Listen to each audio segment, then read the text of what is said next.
Seeing at 6:01, I'd like to call the December 20th, 2023 regular meeting of the Kenai City Council to order and ask if you are able to please rise and join me in the Pledge of Allegiance.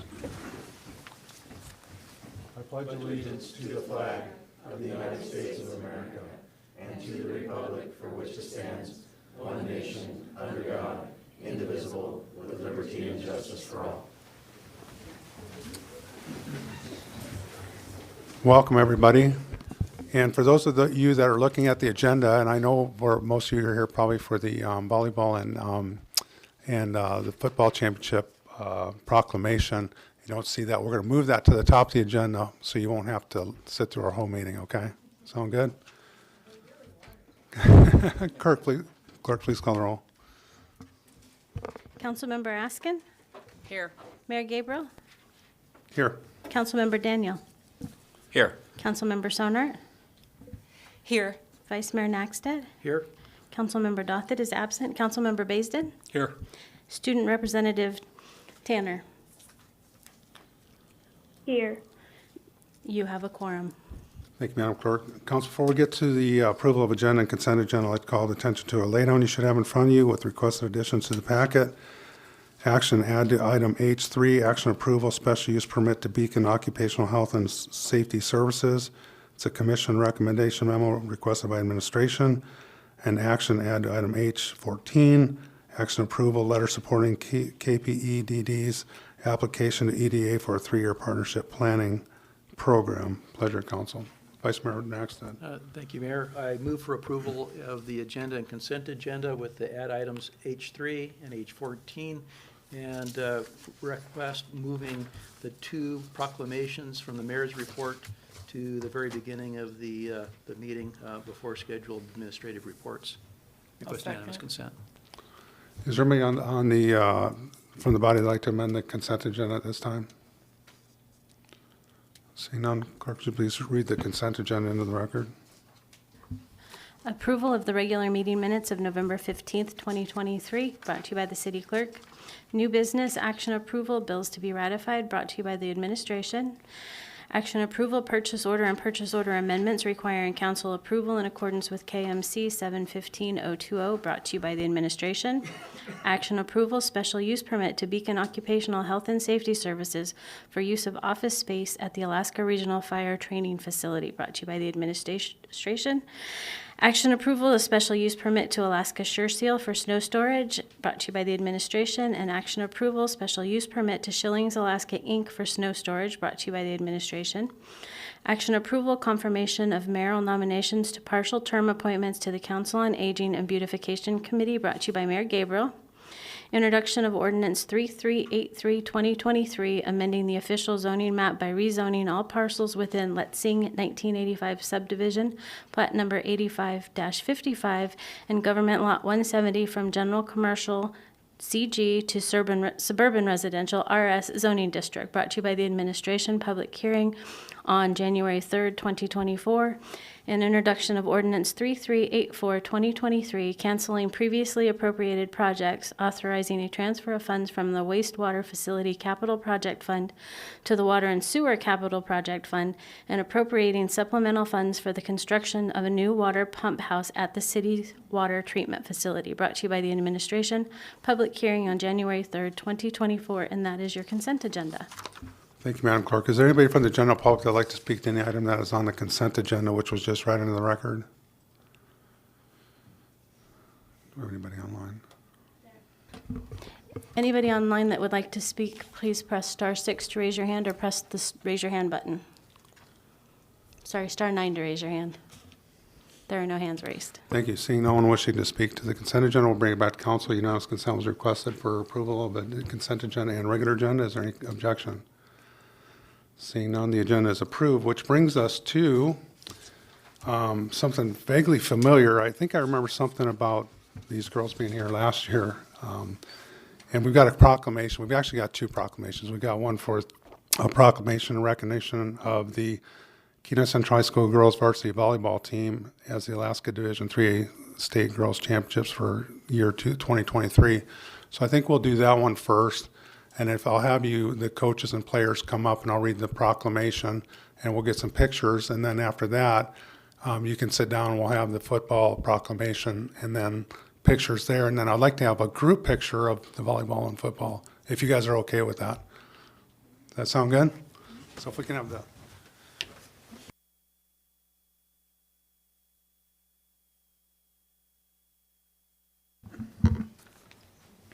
So we can have the volleyball coaches and players up.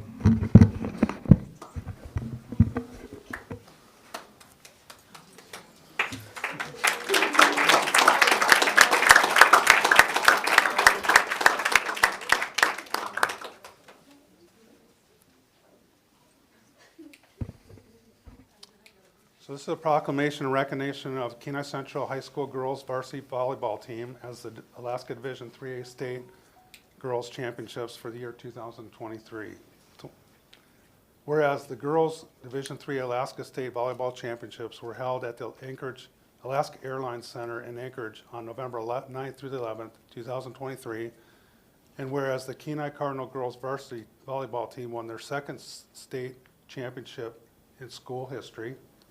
And whereas under the direction of head coach Tracy Beck and assistant coaches Shawnee Wisniewski, Mata Finau, Bruce King, and Jesse Duke, the team was undefeated in conference play. And whereas 2023 3A State Championship Awards were presented to Region MVP and Outstanding Hitter Emma Beck, All-Tournament Team JC Castillo, Kate Wisniewski, Sophie Tapley, and Emma Beck.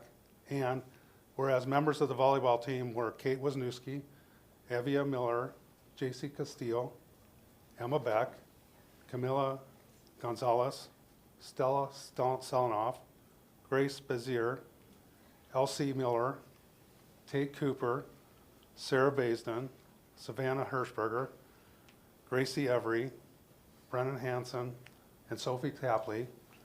And whereas we also commend team managers Maddie Richmond and Kaylana Gump. Now therefore, I, Brian Gabriel Sr., Mayor of the City of Kenai, Alaska, on behalf of the City of Kenai, do recognize and commend the Kenai Central High School girls varsity volleyball team for their exemplary performance.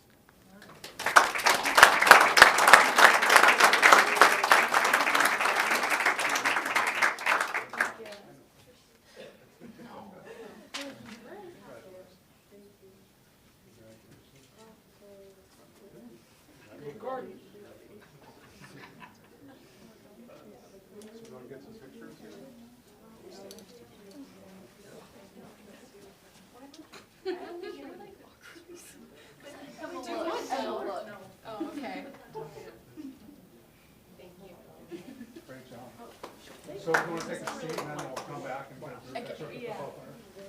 And then,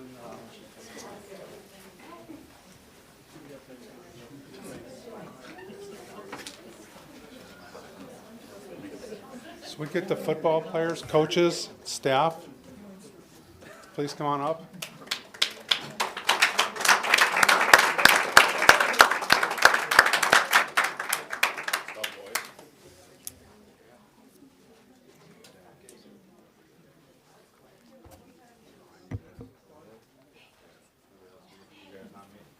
So this is a proclamation in recognition of the Kenai Central High School football team as the Alaska Division III State Champions for the year 2023. Whereas the 2023 ASAA Football State Championships were held at Service High School in Anchorage on October 14th, 2023. And whereas the Cardinals have won 7 state championships, the 2023 championships is the first state championship since 2011 with an overall score of 8 wins, 2 losses. And whereas under the direction of head coach Jake Brand and assistants Blake Taplin, Mark Woodhead, Terry Lindeman, Cody McKenna, the Kenai Cardinals football team won their first state championship since 2011.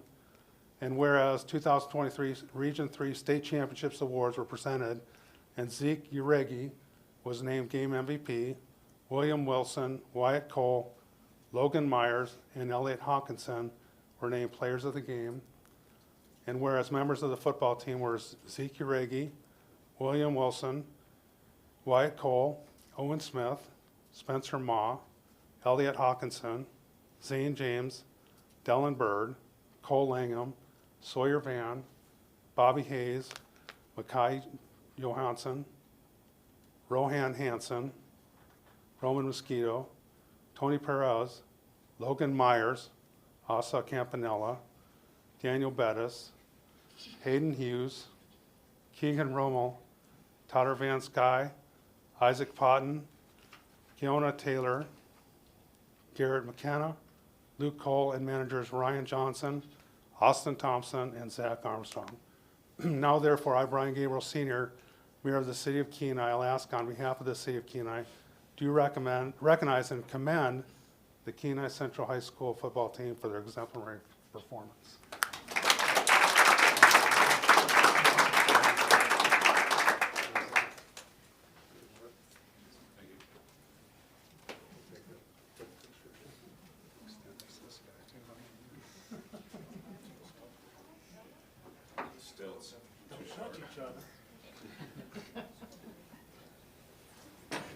Okay, can we get the volleyball team up and council?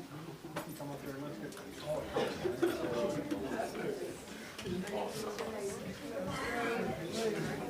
I can come, just come back here.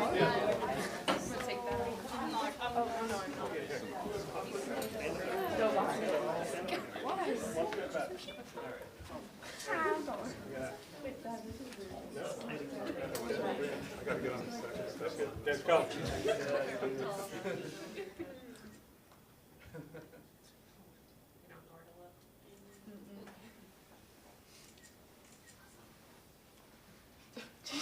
Take another one. Take another one. Casey, come here. Oh, we're gonna redo.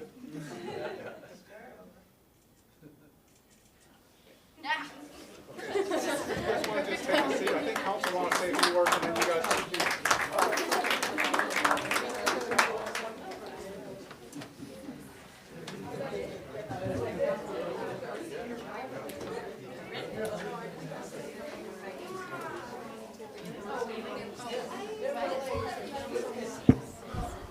So at this time, I'll just open it up to comments. I just ask you to stick around for a minute because I know there's council members that will want to comment. And I don't want to see you running out the door. But after that, certainly feel free to leave. You don't have to stick around for the rest of our meeting. So I'll open it up, Vice Mayor or Councilmember Payson. Thank you, Mayor. So my kids have to stay for the entire meeting, but congratulations to both teams. It was fun watching both of you compete this year at a high level. Exciting to watch what you do next year. So congratulations to both the volleyball and football teams. Good job. Councilmember Askin? Congratulations, volleyball girls. It's good to see you again. And to the boys, boy, it's been a long time since there was a championship. Congratulations to all of you. Vice Mayor Nexon? Thank you. I want to say congratulations to both teams. I think it's wonderful, and I wish we had a team like, or two teams like that when I graduated in '79. It didn't happen. You're You meant 69. outstanding. You meant 69, didn't you? Oh, 79. Councilmember Sonar? Thank you, Mayor Gabriel. Congratulations to both teams, the girls volleyball and the boys hockey. Both Football. teams, you make, Football. football, I'm Yeah. sorry, football. Yeah, hockey's next, hopefully. Yeah, it's been a few years Yeah. for that. So it's pretty cool to see, and both teams make us very proud. So go Cards. Councilmember Daniel? Yes, go Cards indeed. As an alumni from Kansas Central High School, it's very exciting to see us do well. I got the privilege of watching the girls volleyball compete up at the championship in Anchorage in one of the games, and well, you got some talent. It was impressive. I wish I got to see some of the boys football, but congratulations to you both. That was awesome. Good job. And I'll close by saying, actually, in 1979, we did have a state wrestling championship that year. So, if you look in the show, if you look at in the trophy case, there is one there. So, but I would like to say, it's awesome seeing the girls volleyball back again. That's amazing. And then adding that the football team was awesome. But what I would like to just leave you with this is that you may not realize it, but you're an inspiration to younger people in this community. And you may not know this, but success breeds success. And as younger kids watch you and what you do and try to emulate you, hopefully that will bring more and more proclamations in this chamber for future championships. So congratulations.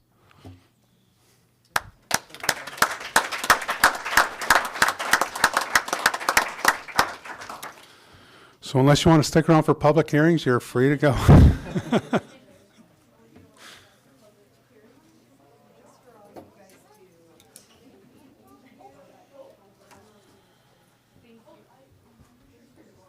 Thank you, Miss Beck.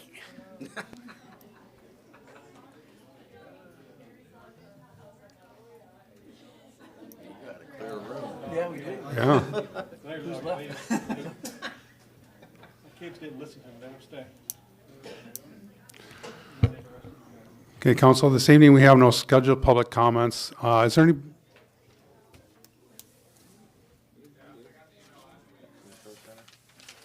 Any scheduled public comments? Oh, administrator, I'm sorry. I was looking at scheduled administrative reports. We have no scheduled administrative reports, but we do have under scheduled public comments. Sorry, Sherry. We have services provided by Lee Shore Center, Sherry Smith, Executive Director, and I will point out that we were handed a lay down just before the meeting. Sherry, you have the floor.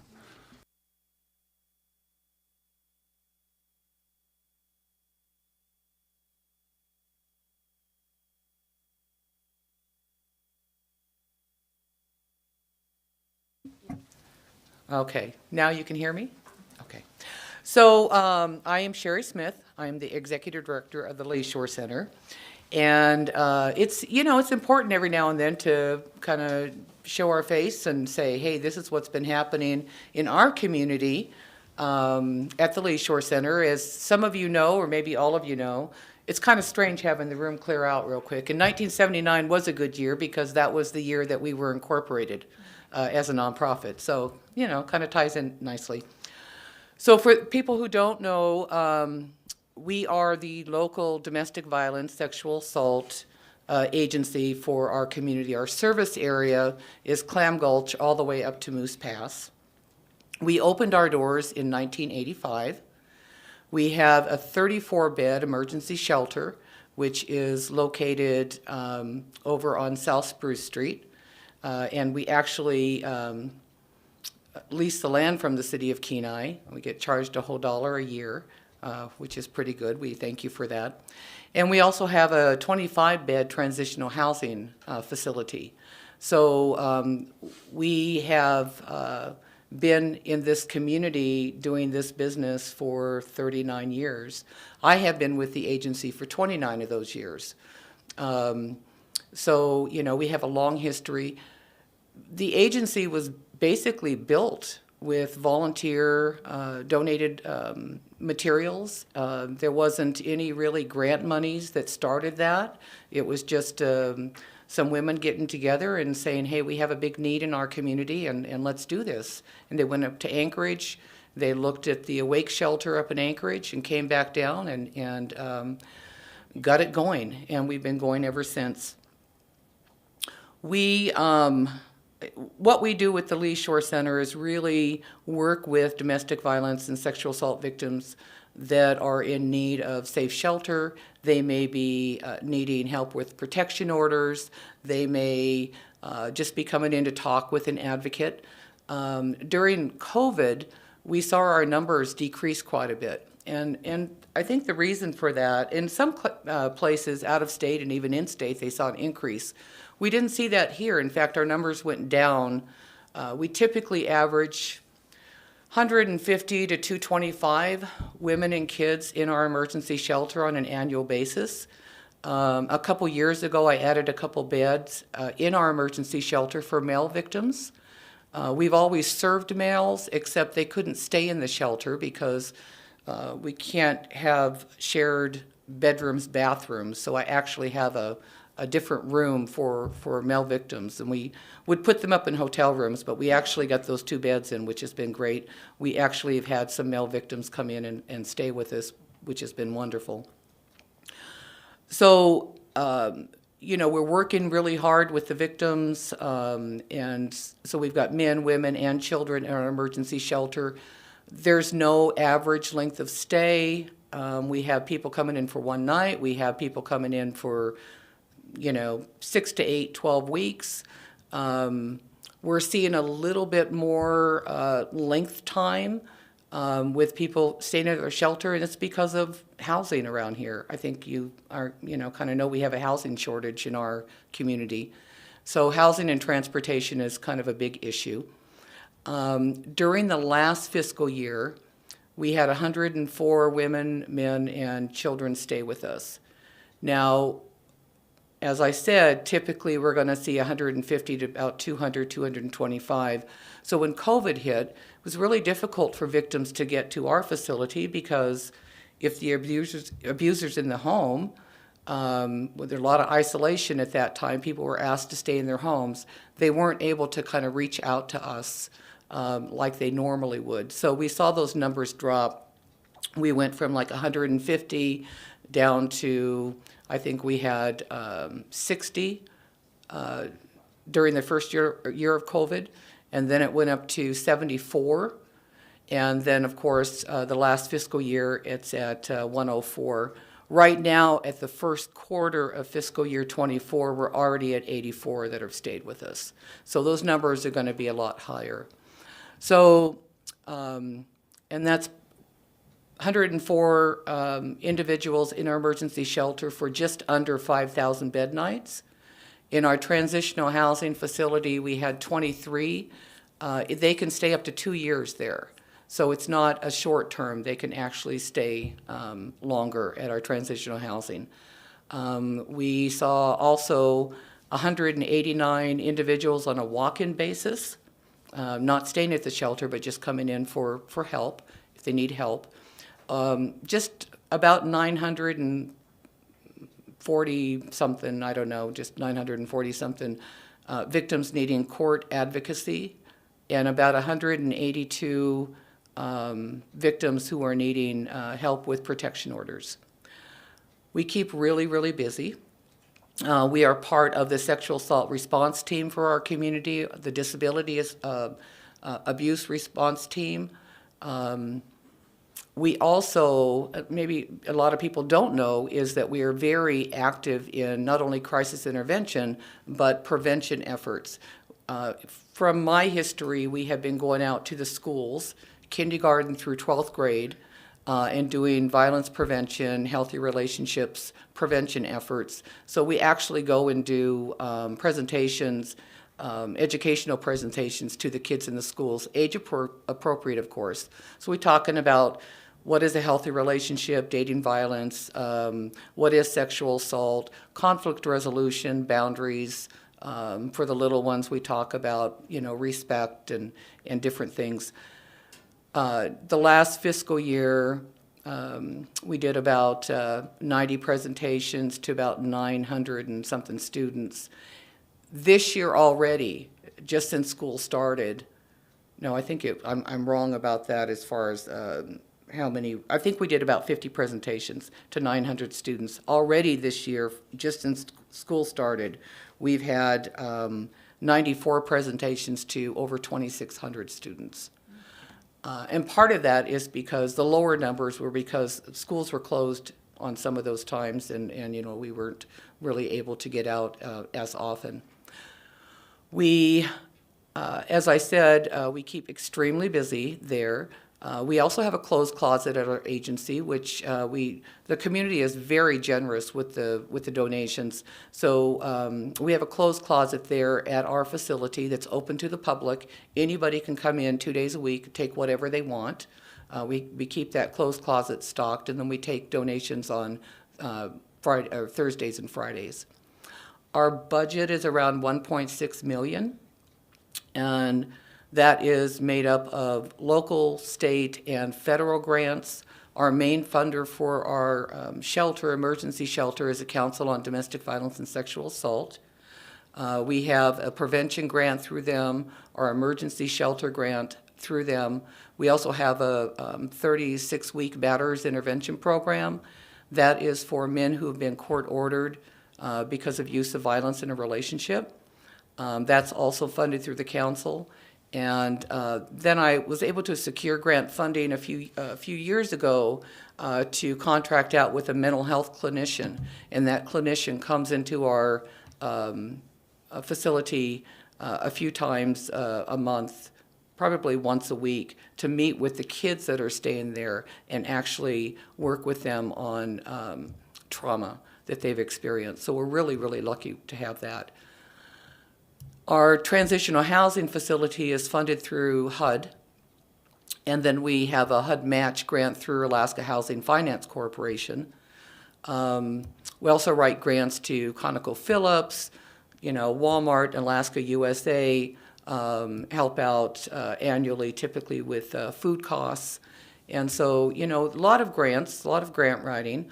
But it takes a lot to run a facility like that. I know the governor just released his budget, and for fiscal year, the fiscal year that we're coming up into, and I think right now we're about $3 million down, just to flat fund all of the victim service agencies in the state, and there are 22 victim service agencies in the state. So, we're got our work cut out for us to try to work with the council to get those numbers up, because that's kind of problematic for us.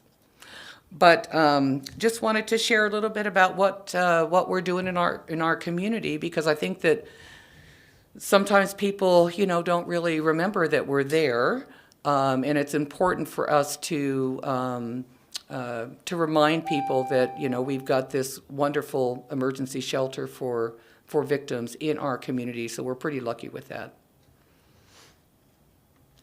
Thank you, Ms. Smith. Is there any questions for Ms. Smith? Vice Mayor Noxton. Yeah, thank you. Sherry, thanks for coming tonight. Oh, thank you. And I'm aware that you're there. I see it there, but I don't always know what's going on, and that was very informative, and you've got a lot going on. And I do know from a recent function, though, that you are needing some other people to be involved with you there, in particular in your board. I think you're looking for some positions in that, somebody from the community here. And I was wondering if you might be able to elaborate on what it means to be a board member, how much time it takes, and what they do. Yeah, and thank you for bringing that. Could you turn your mic on, Sherry? There you go. So we are really recruiting for board members. Right now, we're down to 3 board members. And our board, our bylaws state 7 to 11. We lost some board members during COVID. COVID kind of did some damage to us as an agency, because we lost some staff, we lost some board members. We're trying to recruit for board members. Board members, basically, if you've got a passion for this type of work, that's what we're kind of looking at. Our mission statement is really, not only providing a safe haven for victims of domestic violence and sexual assault, but really working towards a healthy community. The board meets monthly, last Wednesday of the month. And, as far as work involved, other than, when the board decides to do fundraising, they meet a little bit more often than that. But basically, it's coming to the meetings once a month and being involved that way. And so any type of, if anybody's interested, or somebody who may be interested, that would be a wonderful thing. Any further questions or comments? Councilmember Daniel.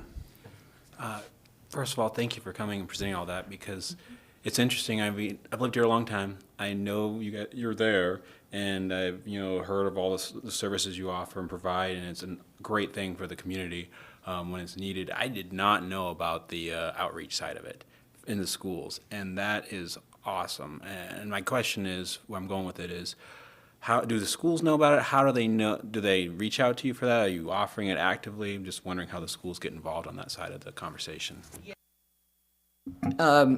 We worked with the school district back in the early 2000s. Our curriculum is approved borough-wide through the schools. And like I said, through my history, which has been 29 years, we've been in the schools. We work really closely. They actually, because we're such a presence in the schools, they work with our youth outreach advocate at the very beginning of school and set up times for us to come in. And they're constantly calling us, hey, can you come in and do this class? So like I said, school just started and we've already been out there 94 times. Probably a lot of the kids that were here know of that. We're very active in prevention efforts within the community, and so we have a prevention coordinator.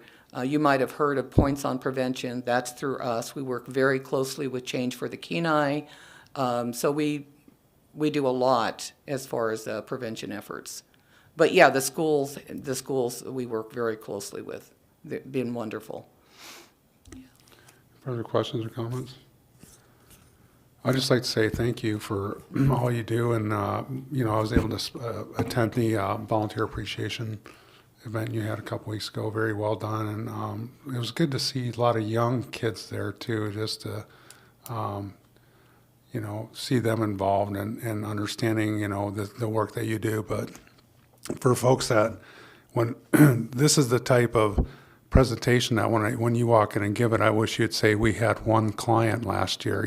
That means that we wouldn't have this, but obviously that's not reality. So for all you do to help move that needle, I certainly appreciate it. Yeah, I've been trying to work myself out of a job for a long time now. So, but we are lucky in the community because we're here and people have a safe place to go. And we work very closely with our partners, the law enforcement. And if we ever have any problem, I know that Kenai Police is over there within under 2 minutes. They are very, very quick to get to us when we need them. Very good. Thank you so much. Always see Councilmember Sonart's lights on. Thank you, Mayor Gabriel. Just one quick question. You mentioned that there were 22 other agencies statewide. Is the Lee Shore Center the only one on the peninsula? Or Homer has a 10-bed emergency shelter. It's Haven House. Seward has never had an emergency shelter, but they do actually have a couple advocates there. They have an advocate program, so they work with. So a lot of times, if they've got somebody who is in a dangerous situation in Seward, they will transport them down to us. And the same with Homer, if they've got to move somebody out of the community, probably about 20 to 30, 35% of the people who stay with us on an annual basis are outside of our service area. So they're coming from the villages, they may be coming from Homer or Seward, they may be coming from out of state. So I mean, it's, we get people from all over. okay, thank you. Thank you, Sherry. As well, appreciate you stopping in and letting us know, giving us a status report. Thank you, I appreciate it. Thanks. Oh, I'm sorry. We have our student representative have her hand up. Student Representative Turner. Hi.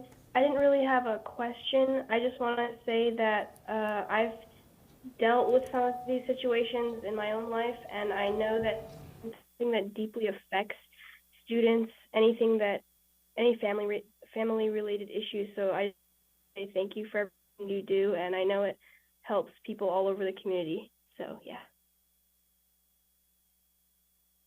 Thank you, Sherry. Next up, we have unscheduled public comments. Is there anybody from the general public that would like to address the council at this time on any item that is not on the agenda or consent agenda?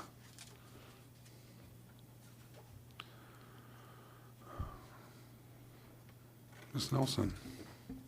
Nobody's stepping up, so I guess I'll fill the gap here. I handed out the Kenai Arts Center's 2024 schedule for shows in the gallery. Just for those who've never been inside the art gallery, Arts Center, Kenai Arts Center over in Old Town Kenai on Cook Street, more popularly identified as across the street from Oilers Bingo, or near the historic cabins. We have a number of open shows, and for the sake of identifying or explaining what that is, because it's always something that people don't understand. Open show, juried show, judged show, what the heck is that? Are they all the same? Are they not? What's the difference?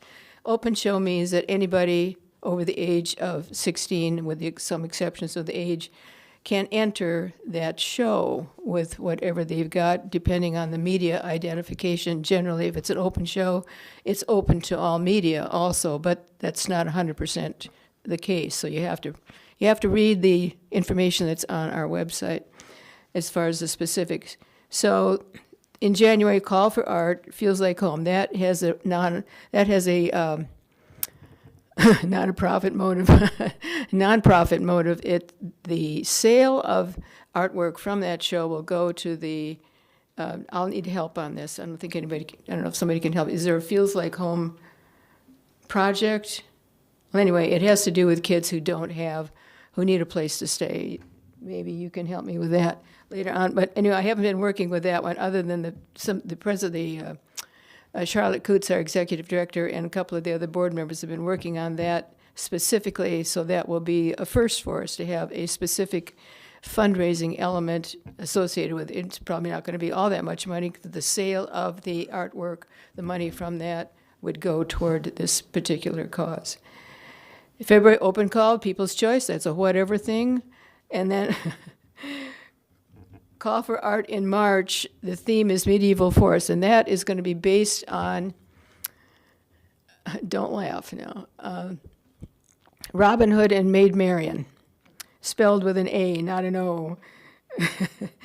But it will be in association, in conjunction with Kenai River Brewing. So it'll be a beer launch event too. And there will be a beer that comes out of that creation. They'll be milling one. And guess what the name of it will be? Marion. With an O. What an honor, huh? What an honor. It's close to my birthday, so I'm pretty excited about it, actually. I think you can read on through and see what's coming up here, individuals as well as, again, open shows. An interesting one in August, the tattoo artists.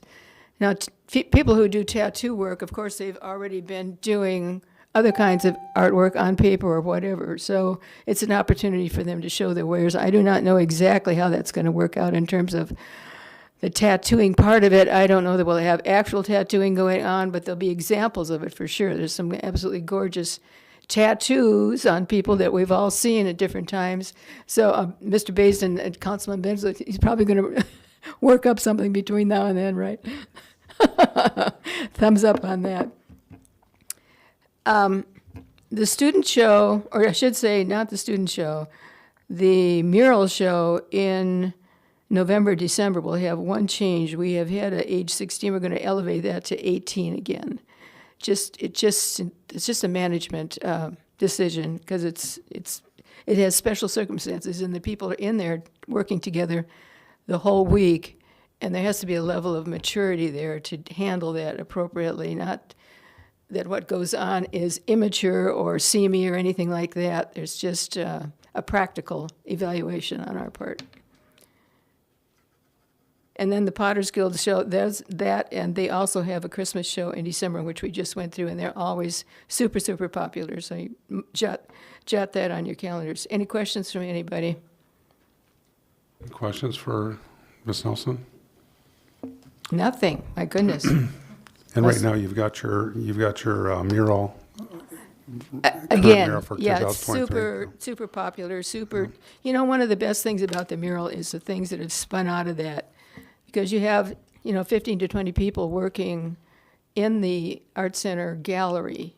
This is canvas on the walls, stapled to the walls. People have their sections, but they're in there, and we make the room open and available to them, essentially from 10 to 10. So we are committed to essentially chaperone the action, you might say, and they have to be a board member or a member of the Art Center to be the person in charge for those few hours or whatever their schedule is. So what comes out of that is a lot of dedication to the facility. They learn a lot more about what goes on in general, of course, and they figure out that getting along with other artists is a really good thing, and they were ready to do it, and it's exciting, and it's not like anything else they're going to do again that year, most likely. If they do, it's still another opportunity to bond, if you will, or learn different techniques from different people. And the spin-off from future involvement has been very credible, very serious. In fact, our executive director now, Charlotte Coots, is a product of this because she took part in this for, 4 years. And this is, she's got a part-time job out of it. And she wasn't looking for a job, but she's a very capable person and smart and organized. So yippee, we got her. And that's been true of many things. People realize that they can do workshops on their own media, their own things like some of the workshops we have in the back room now and then are aimed at young people, kids, or kids and their moms, and it never, ever fails that people who come in for those small workshops in the back room, always what comes out of the conversation during that time is, I've never been in here before. Didn't know this existed, blah, blah, blah, that sort of thing. So it's very beneficial in many, many ways. It helps us grow. It helps them grow. Anything else from anybody? Brian? That's it. Thank you, Marianne. Appreciate it. But I did see the murals. It's very well done for this year. They're fun. Yeah, They're very just good. fun. I was going to mention that. I think I did at last meeting, and you weren't here. The one meeting you weren't here, so Yeah. I'd sneak that in. So By the thank you, way, Marianne. I spent most of the day in Anchorage yesterday at the airport, coming and going. My God, we can be happy we're here and not there right now. The snow is unbelievable and not drivable. There's no such thing as a cleared street in that town. Tough, but our 2 local small airlines did themselves proud. They really were handling things well. Thank you, Marianne. Is there anybody else from the general public that'd like to address the council? Ms. Springer? Hi there. I'm just going to go over a couple things. So we're wrapping up 2023, obviously, at the chamber, getting ready to get the year-end reports done and work on the upcoming RFP for the visitor center. Some not as fun things, but should be talked about things are we met with the city, Rotary Club, Kenaitze, and the Kenai Historical Society to find solutions for the Old Town walking tour, and we did decide that we are not going to be publishing the walking tour as is in the visitor guide this year. It is incorrect. We talked about a lot of issues and things that need to be worked on. I actually went out with Linda Mitchell today, and we did go and look at the buildings and take pictures of signs and everything, and we're trying to work on what buildings will be in the visitor guide, because we're not going to cut out Old Town. That's not what we're trying to do. We're actually trying to preserve it and make it into something that people actually want to come see and learn more information, scan documents in so that people can scan QR codes and get a lot of information that isn't readily available at this time. So I'm working on that. And this is kind of similar to what it'll be. Basically have a QR code of how to get to the buildings, and then just the ones that, are of interest right now and that are actually still considered historical buildings will be listed. And then hopefully within the next year or so, we can get back to an actual tour that would be accessible and have sidewalks and crosswalks and all that. So it's not always a fun conversation when you're trying to change things, but it is necessary. And just like that, also, the Moose Meat John Cabin will be closed for the foreseeable future. We had a building inspection that came back with a massive amount of issues with the building. We did have an electrician come out, and there was over $10,000 worth of issues just with the electrical. We can't get the roof inspected fully until spring, but we do know that the roof is in really bad condition. So the building overall is not safe to be in. And so unfortunately for now, we had to make the decision to close it basically, and we'll be turning off the utilities, and we will have to figure out what's going to happen with that eventually. And I'm hoping that we can figure that out eventually. It is what it is right now. On a positive note, we brought on 3 new board members, Scott Hamilton, Jacob Caldwell, and Candace Parker. So they'll be starting in January of 2024.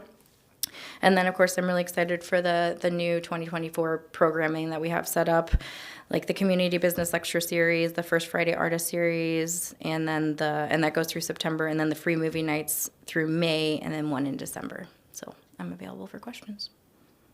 Any questions of Ms. Springer? Right on the dot. Perfect timing, yes.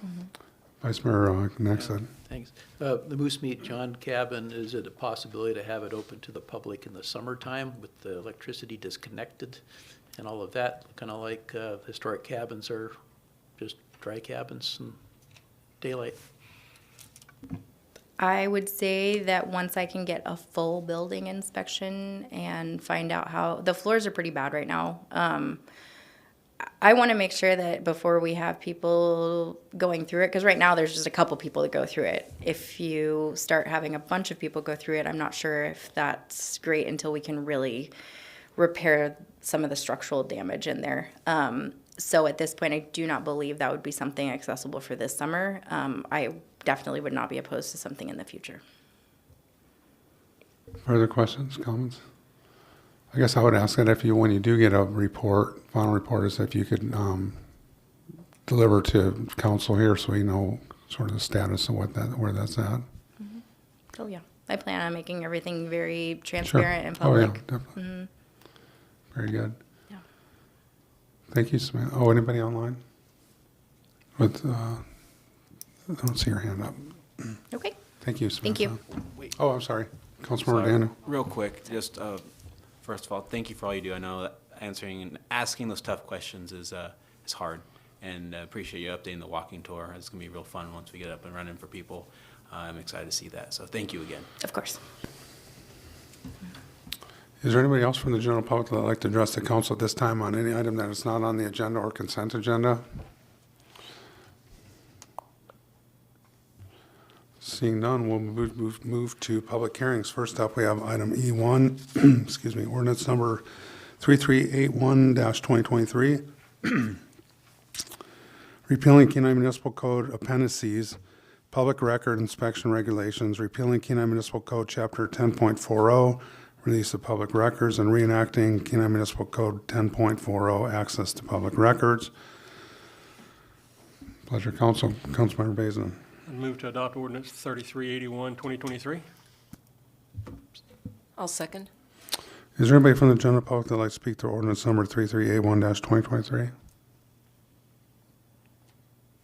Seeing none in chamber online, we'll bring it back to council. And I guess, would you give us an overview, Councilmember Basin? Thank you, Mayor Gabriel. Yeah, I'm gonna read, let me find my memo here real quick. I don't want to get off track here. There's a lot there. There is a lot, but I know I've got a memo attached in here too.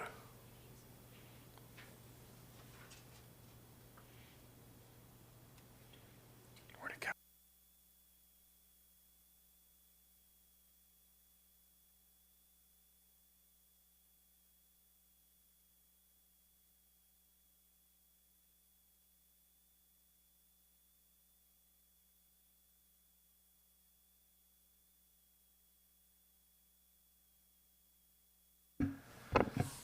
So thank you, Mayor Gabriel. I'm going to read a paragraph here, and I'm going to rely on our clerk who did a lot of work on the changes here to answer any questions that the council may have.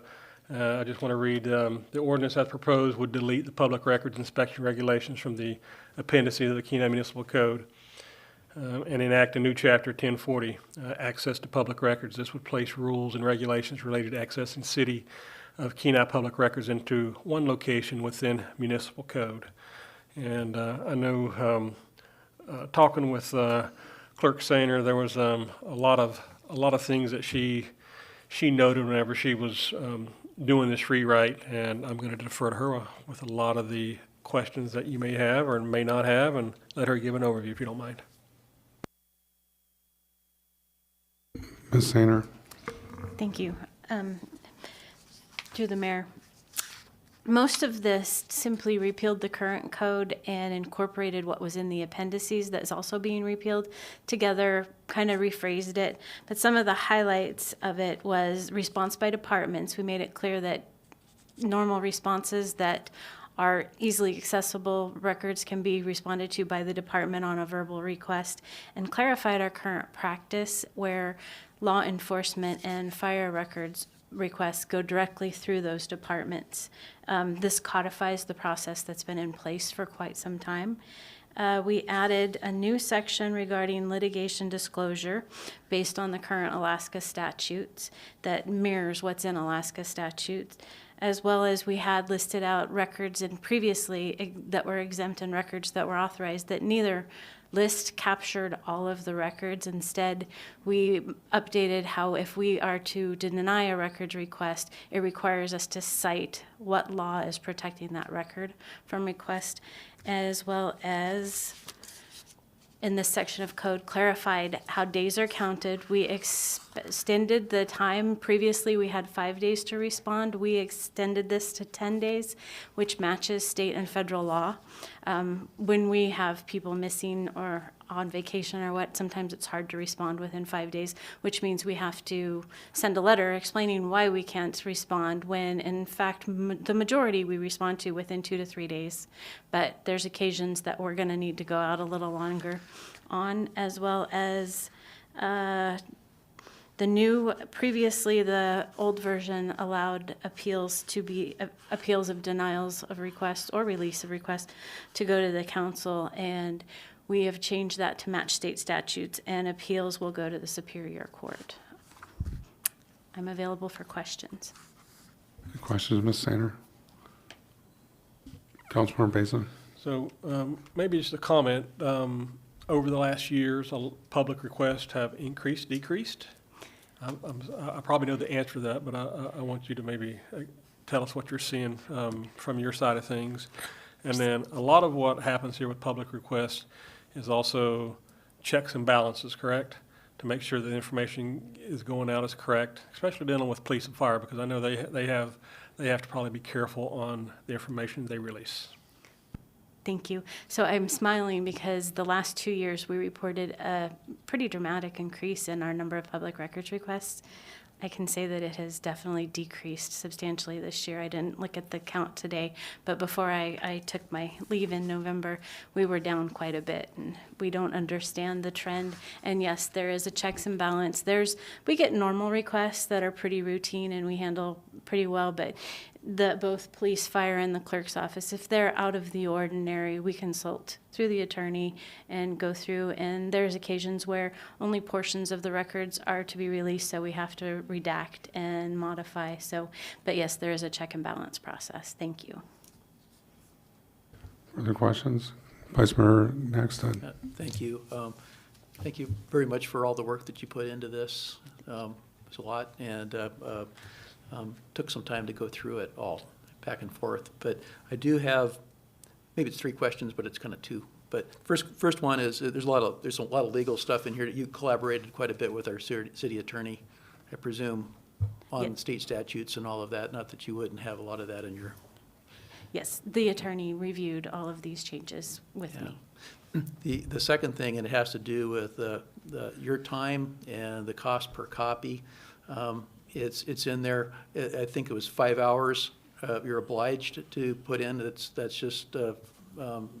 It seems like an awful lot. And the copies, I don't know if it was 25 cents. If it's single-sided, both-sided per side, and is that a sufficient amount, or is that set?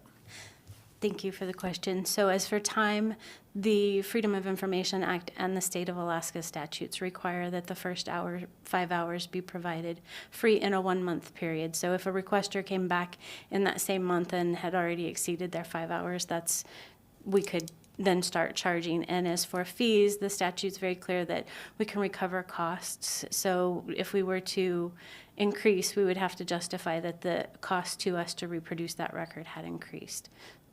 And as far as copies, if it's a page, double-sided print, we'd still charge the one price for 1 page.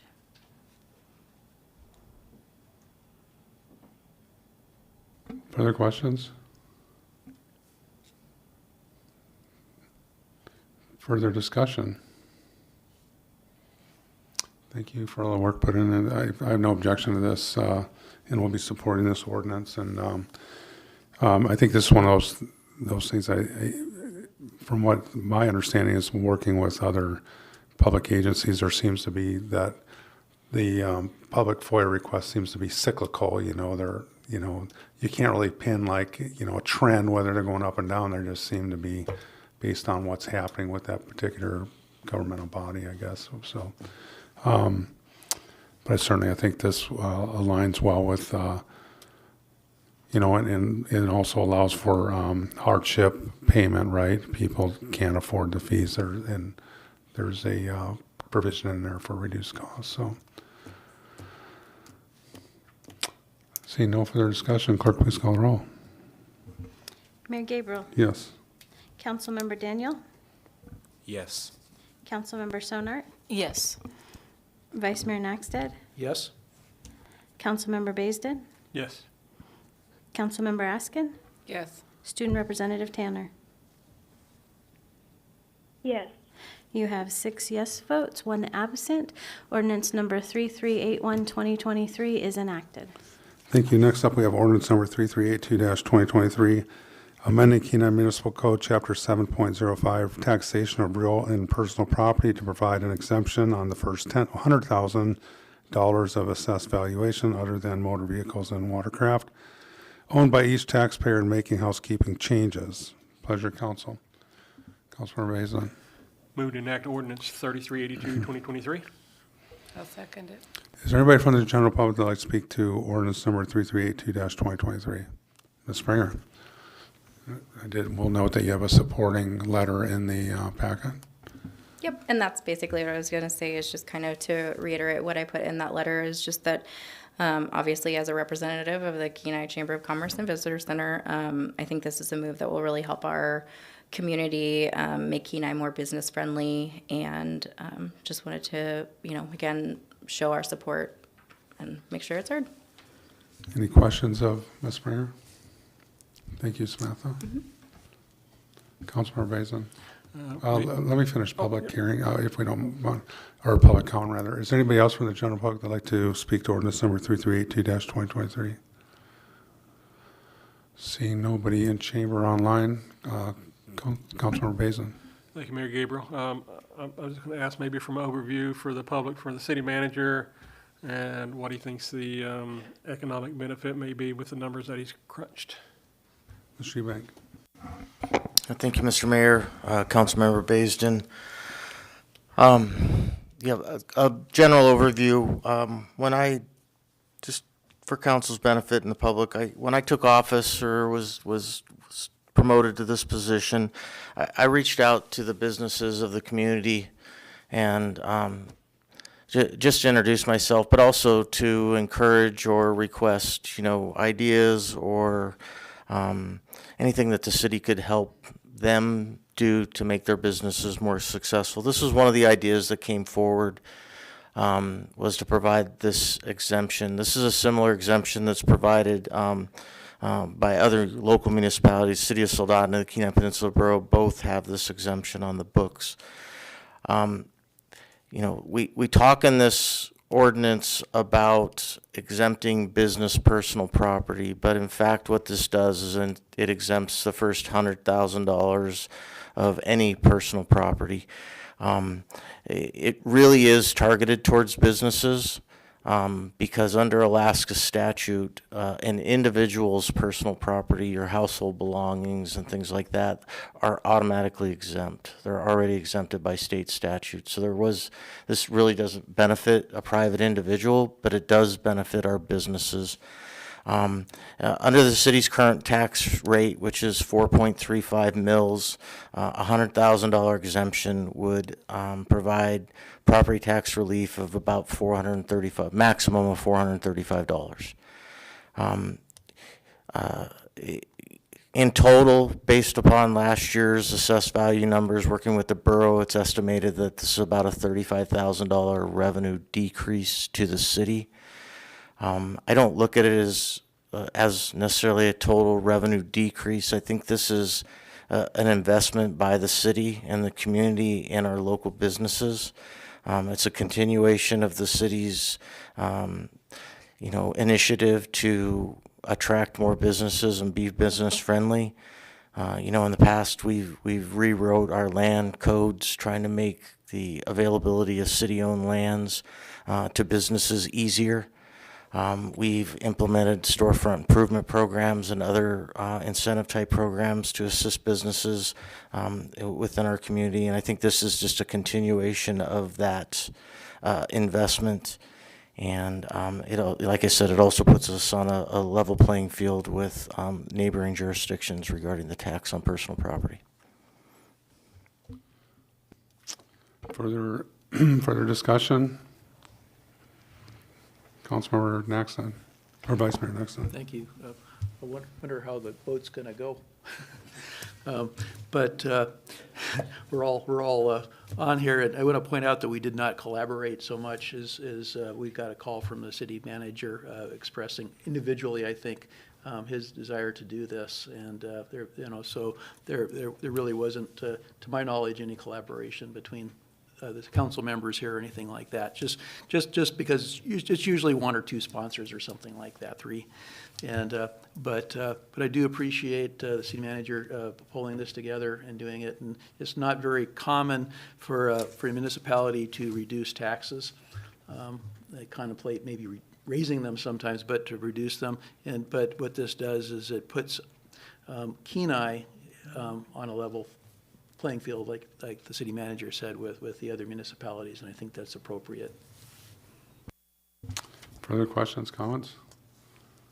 Councilmember Daniel. I think our Vice Mayor said it very well. Thank you, Mr. Eubank, for putting this together and putting this out before us. Really appreciate it. It'll be a good thing, I think, for our community. Thank you. Further comments? Seeing none, clerk, please call the roll. Councilmember Daniel? Yes. Councilmember Sonart? Yes. Vice Mayor Naxted? Yes? Councilmember Baisden? Yes. Councilmember Askin? Yes. Mayor Gabriel? Yes. Student Representative Tanner? Yes.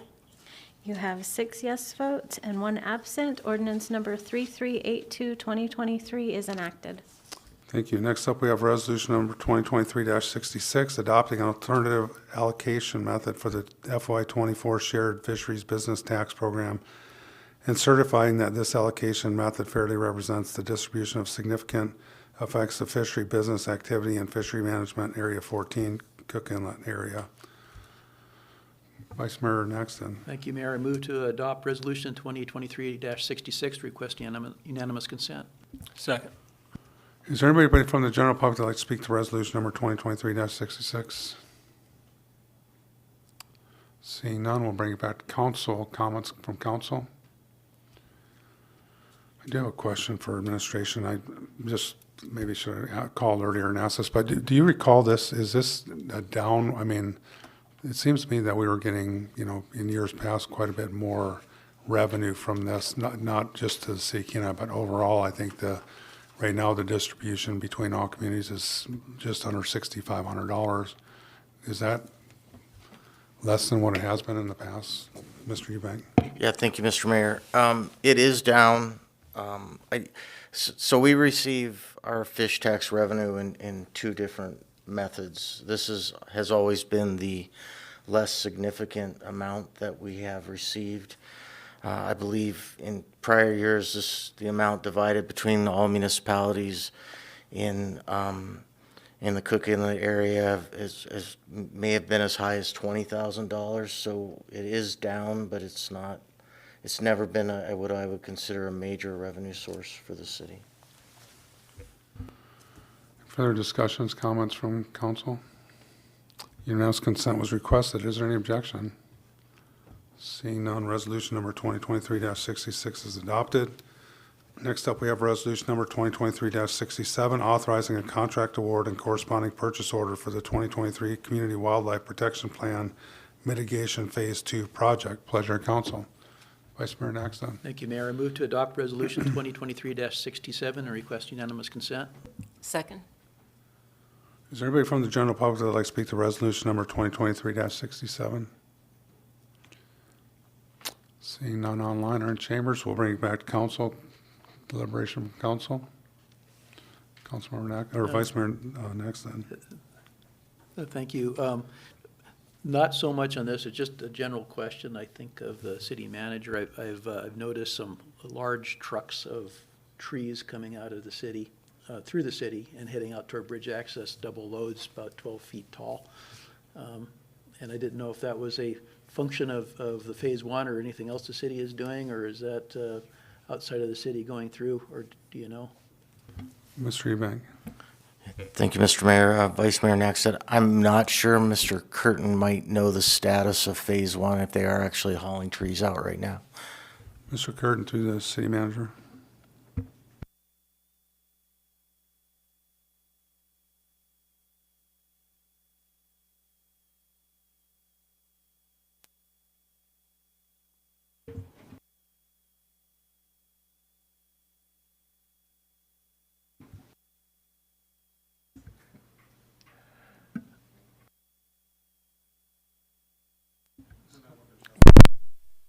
Yeah, can you just come up to, oh, there you go. There you go.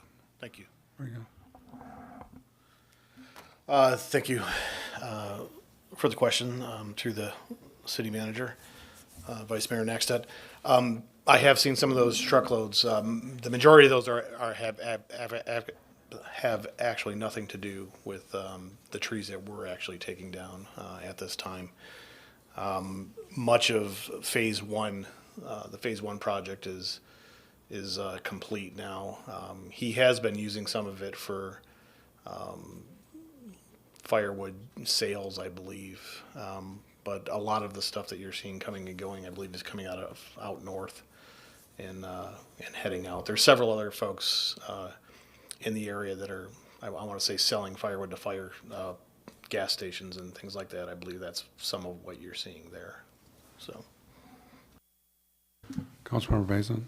Thank you, Mayor. So, comment and a question. So, just reading the whereases, so people realize this is the 118 acres, right? This is the drainage area known as Cemetery Creek that extends from the floatplain basin, the airport down through Cemetery across the highway near the Lee Shore Center.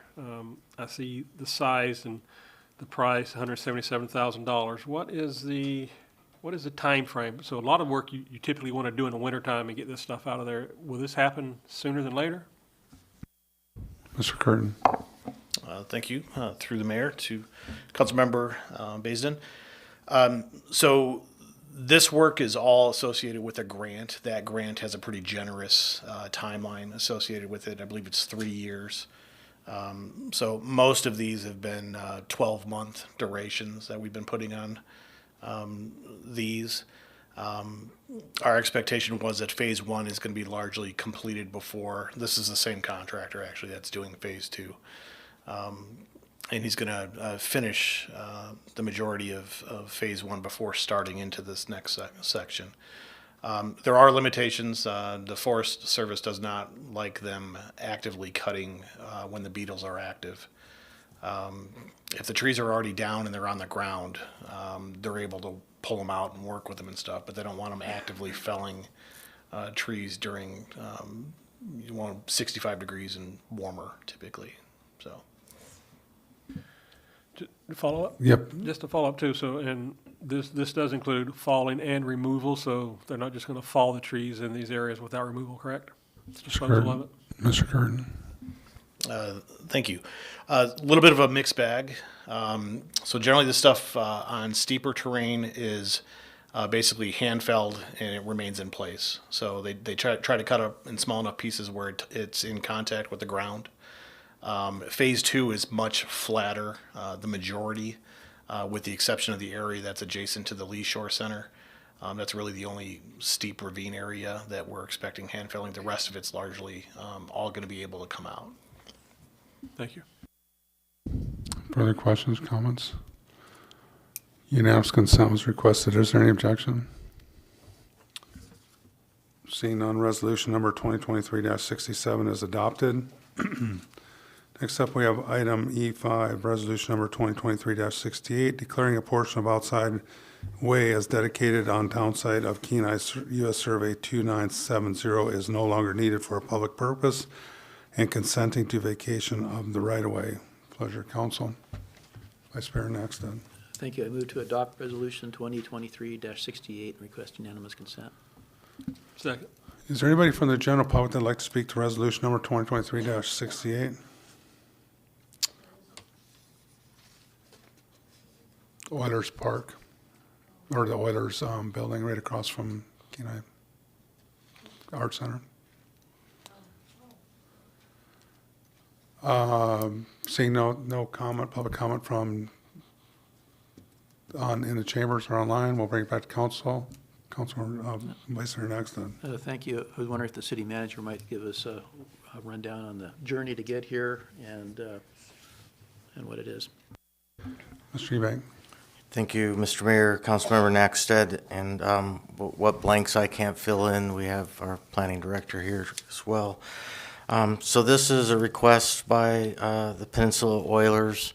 It actually, I mean, this request specifically is to vacate a right-of-way that actually flowed through the middle of the back parking lot that they've constructed behind the Oilers bingo. A bit of a path to get here. Actually, back in 1994, the Oilers requested a very similar action by council. Council did approve it at that time. The Oilers failed to file the final plat with the borough to complete the process, so the vacation never took place.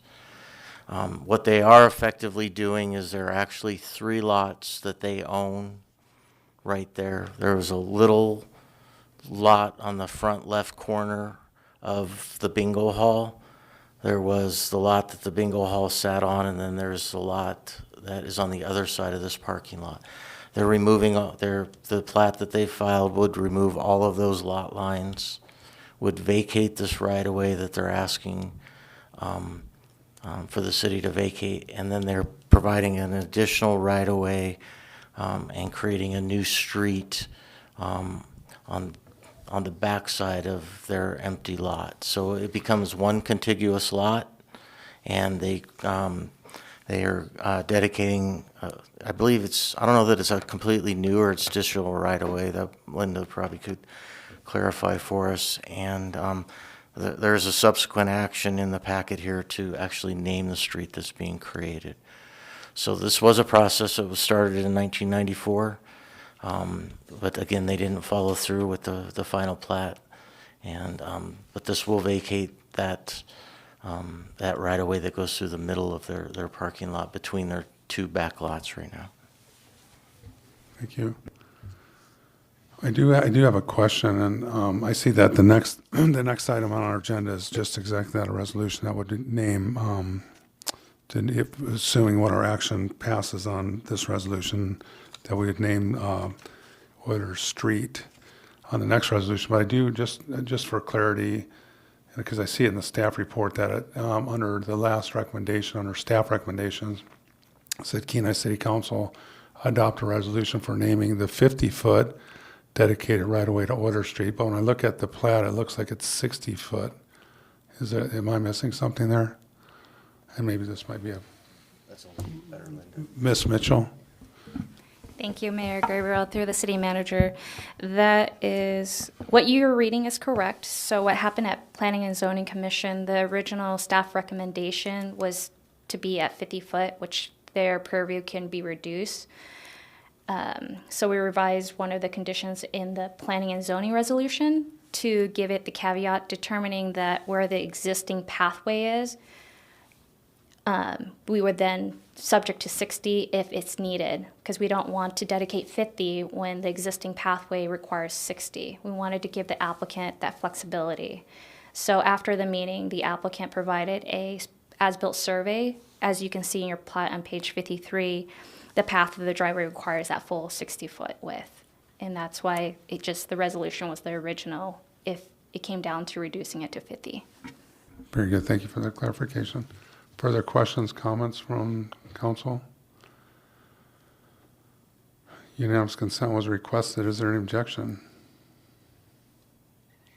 Seeing none, resolution number 2023-68 is adopted, which brings us to item E6, resolution number 2023-69, naming the dedicated right-of-way on the preliminary plat for Kenai Townsend Oilers 2024 edition, Oilers Street. Pleasure, council. Vice Mayor Nackstead. Thank you, Mayor. I move to adopt resolution 2023-69. Request unanimous consent. I'll second it.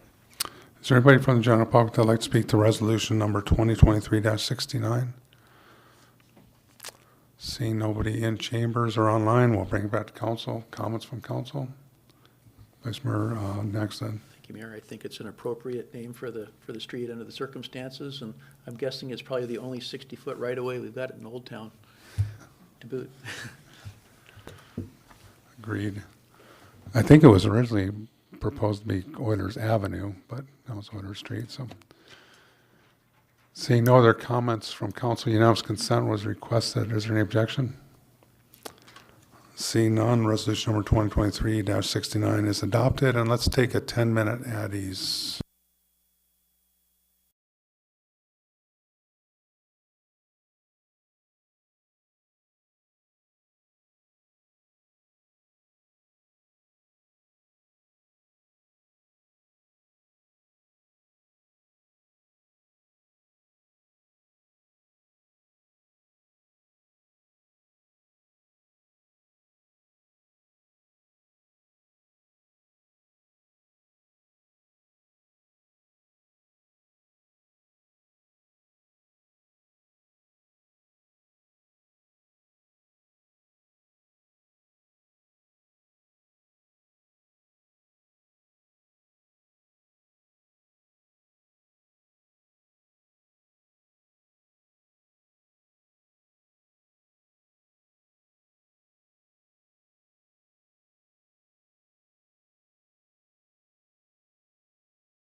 Back on the record, and we are on item H9, action approval, authorizing memorandum of agreement with the Kenai Peninsula Borough for tourism promotion.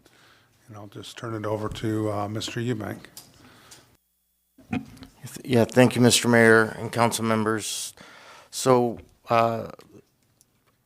Joe Rizzo, who is, I believe, I want to get his correct title, but I think he's Mayor Machicki's communications person at the borough. The borough went out and kind of developed some promotional videos for different communities, highlighting different communities here on the peninsula. I think after they created these videos, you know, they ran into a similar situation that we've ran into in the past when it comes to tourism promotion within the incorporated cities. Borough code actually prohibits the borough to promote tourism within the cities. So they can do it, but they can't do it on an area-wide basis. What this agreement would do would be provide the mechanism that they could work with the cities on these tourism promotions. The borough's not asking for any monetary input from the city for these videos in particular, or this video in particular, and you know, but we could collaborate in the future through this agreement to promote the city in cooperation with you know, other areas of the borough. So the administration did look at the video. We didn't think it conflicted with anything that we have going on our own marketing, so we're recommending that the authorization to enter into this agreement with the borough, and I'm happy to answer more detailed questions if I can. Any questions of the city manager? So I'm guessing you're just thumbs up, thumbs down on this? Is that what you're looking direction, Mr. Eubank?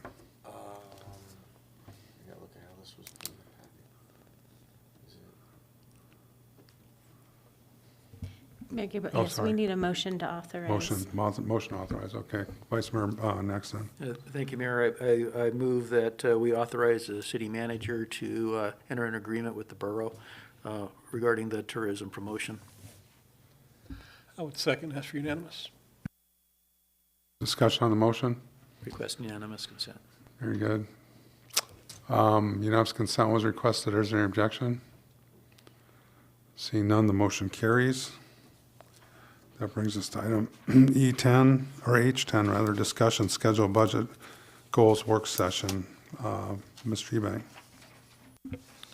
Thank you, Mr. Mayor, council members. It is that time of year again where the administration is preparing for kickoff of the 2025 budget process.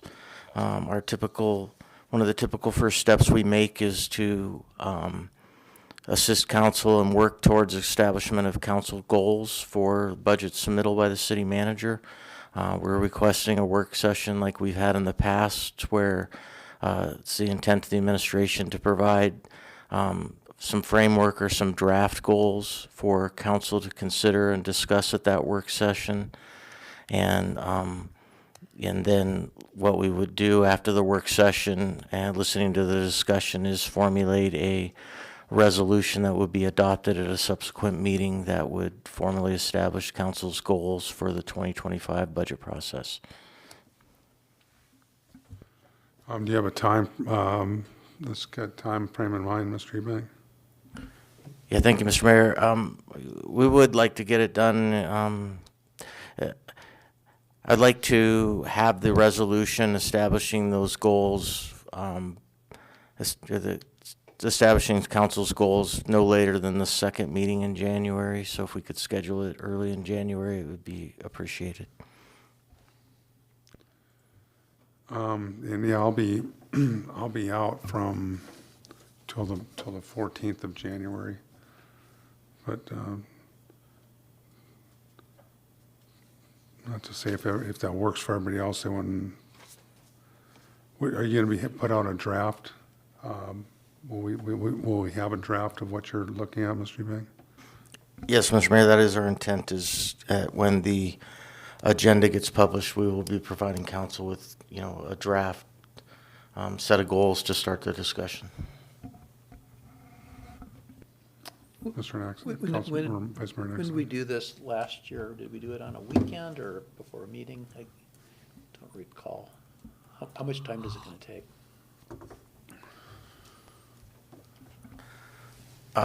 Thank you, Councilmember Naxted, or Vice Mayor Naxted, through the mayor.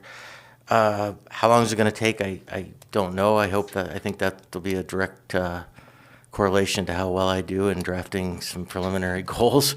I think generally we were able to get through this in about an hour.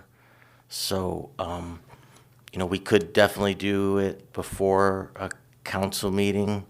The third might be a little quick, but we could potentially do it on, or it's the fourth, our first meeting. Third. 17th is too late? That's when we'd like to have the action before council to adopt by resolution. So I don't think we'd be able to hold a work session and then have the resolution that night. So An hour before the meeting on the 3rd? I think we can accommodate that if that works for council. 4:30 or something, just for buffer time? Microphone? Or perhaps start at 4:30 on Thursday, on Wednesday? We're here all day, so, it's more for council's schedule. Yeah, and I won't be here, but I would, if I have a draft of your recommendations, that would be, well, good enough for me that I can at least comment on or pass through the chair.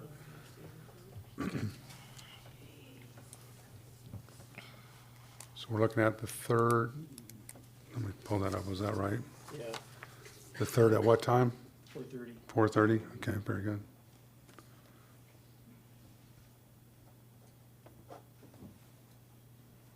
Everybody good with that? Okay. Then next up, we have a discussion scheduling a capital improvement project work session. We'll do it at the 3rd at 3 o'clock. Mr. Eubank, what were you had in mind for this as far as timeline goes?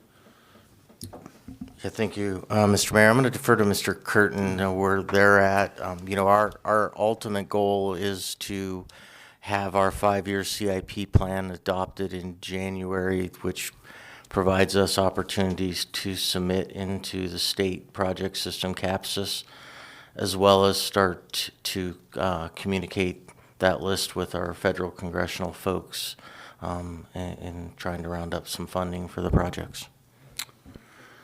Well, just spitballing here, if we looked at having it at the second meeting in January, and then we could adopt it, would that require 2 meetings? I'm saying if we adopted it the first meeting in February, they only start meeting the middle of January. But Mr. Curtin, I'll defer to you sorry, I didn't mean to cut you off. No, thank you, Mr. Mayor. Actually, question, can we introduce the draft CIP plan and approve it at a meeting directly afterwards? Is that a possible? Ms. Sainer? Thank you, through the mayor.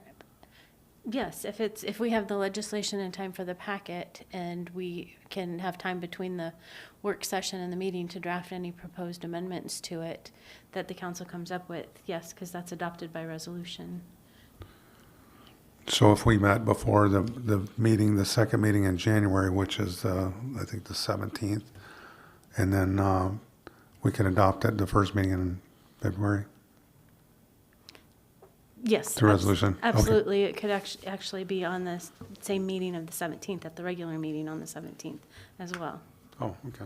Could we do 4:30 the same way on the 17th? Does that work for everybody? Yeah, that's kind of what I was thinking. That seems to be palatable for everybody. So is everybody getting up 4:30 PM before the meeting, the second meeting in January, which is January 17th? Vice It's good Mayor with me. Just Naxton? time-wise, if that's adequate amount of time to typically go through that. Again, I don't recall how much we've spent in the past. Mr. Eubank, does that give us enough time if we meet at 4:30? I believe it will, and actually, just for council, that will be a joint work session. We will be inviting our commissions and committees. This will be, they've all gone through a process to provide input from the commission and committee. This will be the first time they get to see the whole capital plan put together, so it will be a joint work session with all the commissions and committees. Very good. So 4:30 on the 17th? Okay. Next up, we have item H12, discussion, scheduling a joint work session with the Kenaitze Indian Tribe.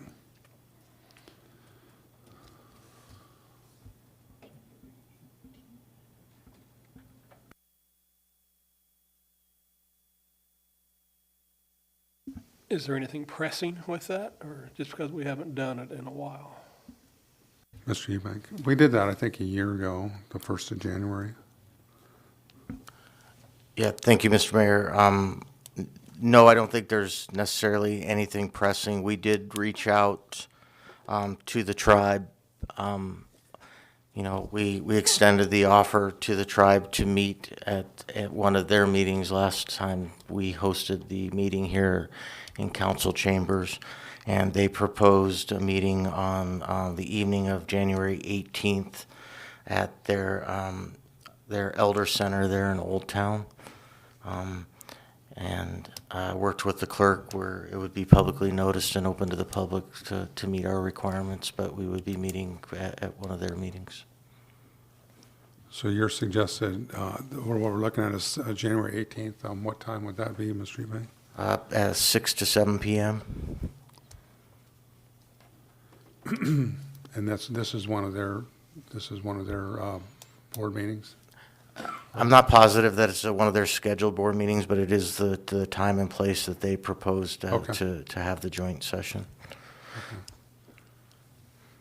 And Mr. Mayor, if I could, I would ask council that once we do establish the date, I'll be working with the administration from the tribe to establish an agenda for that meeting.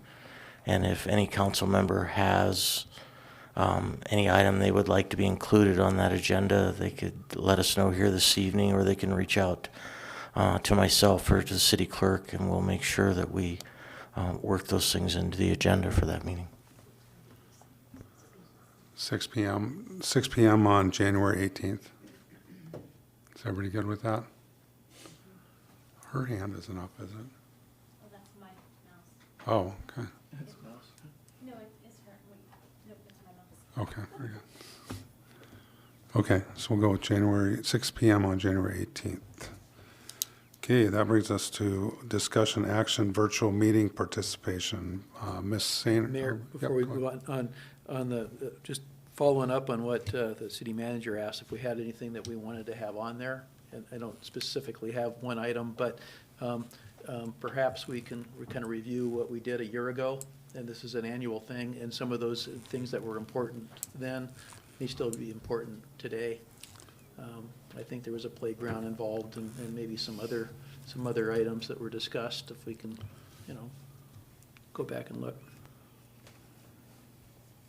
Thanks for the interruption. I don't mind being interrupted there. Okay, very good. Next up, we have virtual meeting participation. Ms. Sainer.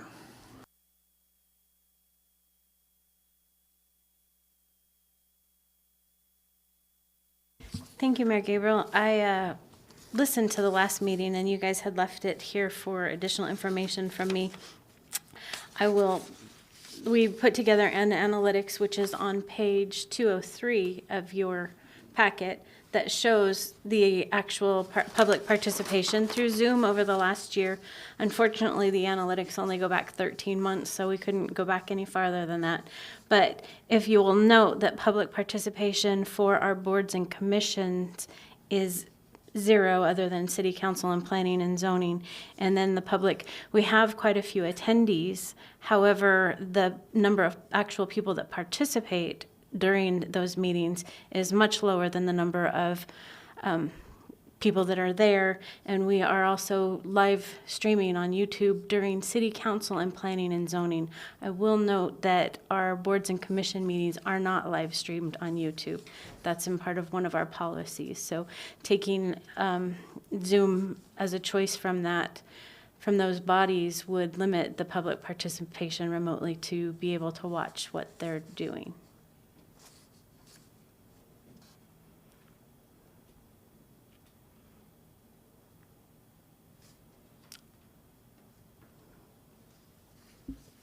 Councilmember Bazin. Since the audience doesn't have the analytics in front of them, I'm just looking here. I mean, chicken ordinance had the most people for online, it looks like, right? Correct. Zoom bombing, I'm assuming that was the incident that took place? Yeah. But participation is pretty low. So if you didn't have this, you could still, you would still live, it would still go out on Google or YouTube. YouTube, yes. Right? So it'd be broadcast YouTube Live. Yes. Right? So anybody could watch it. Mm-hmm. If somebody wanted to participate, they could call in. No, there would be no, No. the participation would require attendance within this room or written comments submitted prior. But not a phone call? Is the phone call in because of Zoom? Correct. There was never any phone call participation prior to Zoom, which was implemented during COVID. So no, there wouldn't be telephone participation either. Okay. And then was one of the choices of you could limit Zoom to where, you know, people who are doing presentations, that type of thing, to basically put it in a situation to where what happened won't happen again, right? Is that? Correct. So depending on the direction the council gives, you have a few options. You can continue the way we were, approve moving up to webinars where the participants are there, however, they don't participate until the mayor's acknowledged them, and then I've clicked the button that allows them to talk, or discontinue it for public and keeping it for staff and members of the public that are required to participate and members of the body to participate. And then if we kept that, then we could keep the standard meetings versus the webinar, because we would know who had the code to join the meeting. And just my follow-up, are we confident that this is the best platform? As far as platforms go, I wouldn't know that for sure if it's the best. It is the most common used. If we stepped away from this platform, anybody that's used to going to borough buildings or other cities in the borough meetings virtually, it would be a whole different platform than they're used to or comfortable, meaning downloading a new app. It's the most commonly used for public meetings. Vice Mayor Nexon. Thank you. Sitting here, the most powerful, input that I can get is from somebody in the audience that comes and actually sits there or stands and talks to us. That has a lot of value to me. Written comments like we've done in the past. Everybody that can Zoom or do any of this actually has a computer. Getting written comments are very valuable, and they can come in a little earlier too, and we get them. They become part of the record, an easy part of the record. I suppose the use has been pretty limited as far as public participation through Zoom. They just haven't been doing it, but it's a distraction for the mayor and for all of us, frankly. Always looking to see if there's somebody there that wants to see, and it usually is no. And I do support continuing with Zoom or some other platform that the clerk might come up with that provides for council when we can't be here, for a contractor, for example, commission member or something like that, but that kind of limits the public use there. But we do have the YouTube, which if most of them, it appears, are just watching anyway that are there, and that is a very good mode to do that is through the YouTube. So I would be inclined to drop the public participation part. I would agree with the comments of Vice Mayor Naxted, but I would also suggest that I can think of an instance where we had where we're considering the the vacation of some right of way or a replat over there off of by the Boys and Girls Club on South Spruce, and we had Mr. Evenson was here to testify as an interested party. That would we have the ability to have folks that we want to hear from that may not be available still be able to join through that platform? Thank you, Mayor Gabriel, for that question. So there are certain aspects with planning and zoning activity where the applicant is required to be in the, so if we were to, I wouldn't recommend, because we are not offering the same opportunity for the public. It's one of those all or nothing, because we need to be fair with all of our constituents. And if we're going to allow one, we could be disenfranchising another person that wanted to comment on the same thing, but they couldn't get here. Well, in that case, it was a vested, interested party to the legislation. It wasn't just a sort of normal public comment. You know, I just want to, I guess, weigh if we're able to accommodate those types of comments. There, on that note, just as I said, there could be another person that, a neighboring property that was affected just as much that didn't get that same opportunity to remotely participate. And at that point, we haven't allowed a fair process. Councilmember Daniel. Thank you, Mayor Gabriel. You know, looking at this data, I was surprised that the numbers were as low as they were. But despite that, having another tool in the toolbox for public participation is important. We should be able to offer as many opportunities as possible for people to participate if they want to. Being a body here, we are open to the public, and some people may not want to make the journey. As you can see, the hot button items are the ones that people will participate in, and they may live here, they may be snowbirds, we don't know. And I feel like it'd be a disservice of us as a council to take that opportunity away for people that may not be able to come in and give their testimony.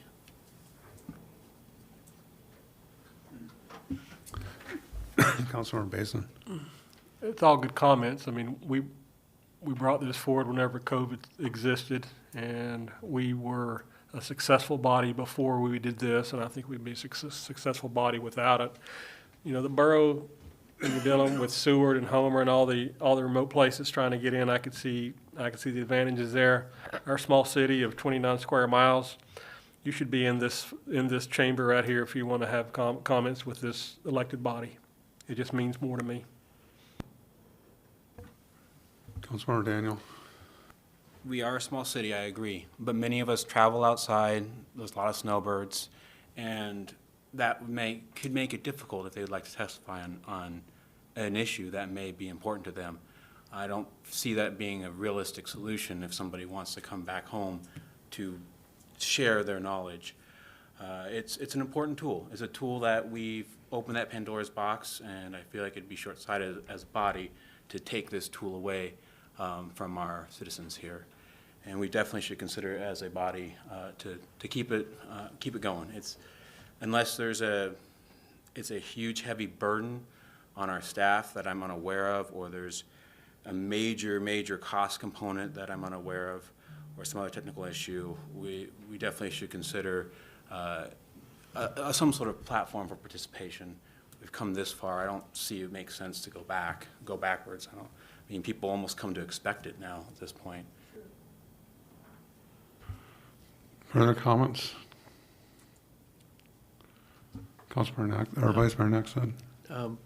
Just a perspective and not an argument so much, but it feels like to me that when COVID hit, that this was going backwards. It provided an avenue under the circumstances, and we got a lot of people that would, when they were interested, they came here, or they sent emails, and we'd get lots of emails that would go through the clerk and to us, and those have I'd like to see those increase. And anybody that's traveling or whatever, and I've done it before too, send an email to the clerk when I wasn't on council or whatever to make sure that got to council and they could read it, and then it would become part of the packet. So, just my perspective. Councilmember Daniel? And I do agree with that. I mean, I would love to see in person, by far, emails, letters, you name it. I mean, any avenue, I think Zoom is an important method. And I do agree with you on that, Councilman, Vice Mayor Naxted. I agree with you on that one, 100%. I just want to make sure we're not shortchanging people on opportunities, is really where I'm going with it. That's all. You know, one of the things I think I'll just expand on what Vice Mayor Naxted just said is that what I noticed that, like for example, one of the higher participation meetings we had was the chicken ordinance, that a lot of the submitted written testimony was also, the majority, I think, of the people that were Zooming in, actually, they had already done the written, and then they verbally testified also, you know, to the extent of pretty much summarized what their written comments were. No problem there, not an issue. I guess going through my mind, is there a way we could go to this other scenario where we have the ability for presentations or council members, but then have a period of sign up for public testimony that would end at some point, that you would be able to send them some, and I'm trying to give you a little cover for understanding that, you know, I don't want to see Zoom bombs. I think that was totally ridiculous, and I think we're very much exposed with that scenario, that, you know, package that we had, which we still have, right? Correct. Actually, no, I've upgraded us, that it's, would be much more difficult. It doesn't mean it can't happen. It means when you recognize a speaker and I click the thing that allows them to talk, that they could say something inappropriate at that point, and nothing's going to prevent that. That could happen in person. Sure. But there are municipalities that are doing the pre-sign up. It's very administrative, and again, on my take of being fair to the public, I don't know that that's a fair process always, versus, because if somebody missed that deadline and they really wanted to talk and they couldn't get in here, missing it by 5 minutes took that ability away from them, yet the person that called right on the button got that ability and we couldn't answer the phone. I really do. I think it's an all or nothing kind of thing. If we're going to open it up, it should be open for the public fully. And Zoom does, the webinars prevents our meetings being taken over. I'm not going to guarantee that. There are some really good hackers out there, but with the webinars, it does prevent what happens for the most part at our last meeting, and we'll have a little more functionality to stop it. Again, I do want to emphasize that it's never the clerk's role to decide when a person has a right to talk or not to talk. If somebody is speaking inappropriately, I'm going to need the direction as quickly as possible to stop that speaking, because that is not my role. Yeah, and I think it's, you know, I think we can all understand when the line's crossed. At least I think I can, and most people here, it's sort of, you know, intuitive. So I guess, I mean, are you satisfied then with what we have now then, as far as open for all? With the webinars, I am. I'm happy with the upgrade as far as the public participation at this point. There's an additional cost to it, and it, like I said, it's an extra piece of technology that sometimes makes the meetings a little more difficult. But as far as preventative measures from a Zoom bombing, webinars is effective process. Very good. Councilmember Basin. Could you remind us, just so we hear the public in, what is the total all-in cost that you need for this now to take place to make it secure? Our current subscription that we have is $1,999 a year. Adding webinars is an additional $1,000, bringing us to $3,000 a year to upgrade it. And there is another component to keep in mind. The Council on Aging are not using the same account as the rest of our boards and commissions. They have a special account that they get because of their abilities, which may need to also be upgraded if they're going to switch to webinars as well. So just to follow, so the cost really isn't that big based on the things that we do within the city. I mean, It's the total numbers that we have here and whether we want to continue with this to provide a few people access to be able to come in here. Like the discussion we're having is do we want to go back to where we were? Or now that we've opened it up, kind of stay where we're at to give a few people access to this body? You know, and for me, it's not about cost because it's not a huge cost in our budget to what we do. It's just, you know, do we want to continue this down this line? So, and that is another question for council, sorry, through the mayor. I mean, we see no participation through our advisory boards. Do we want to continue allowing the Zoom public participation in the advisory? There has been absolutely no participation, so do we just want to keep it for the council and the planning and zoning, which would answer the question about the Council on Aging's Zoom account, which is separate from the rest of ours.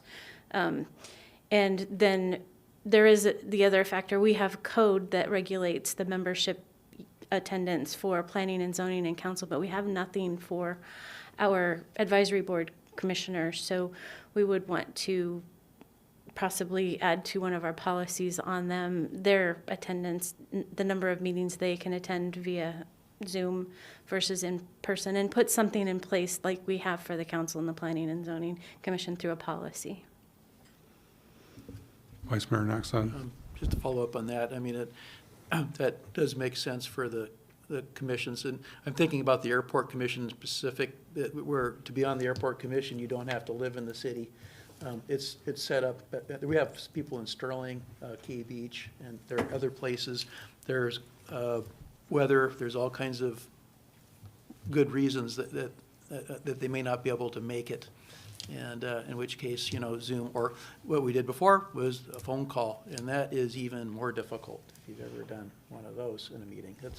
But anyway, that kind of goes beyond what we're here to talk about. I think it's just more information, but I would think that they would be included. Actually, yeah, that would be perfect if I got general direction from the council to draft a policy that addresses the boards and commissions Zoom. So I would say, is there, a policy that would allow the boards and commissions to, other than planning and zoning in this body, to have members participate remotely, but not have that other platform where you're allowing public testimony? Mm-hmm. And I guess that's what I'm hearing. If it's not being used now, I don't see the point of doing it on the advisory level, so I guess that's what I would advocate for. But hear from the rest of the body.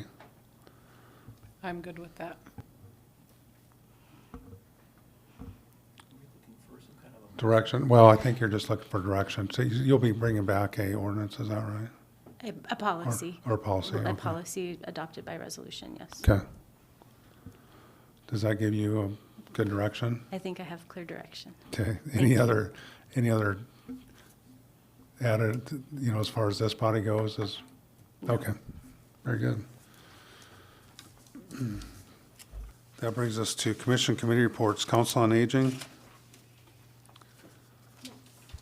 Oh. I'm sorry, we added a action approval item, H14. Oh, sorry. Sorry about that. H14 on our laydown.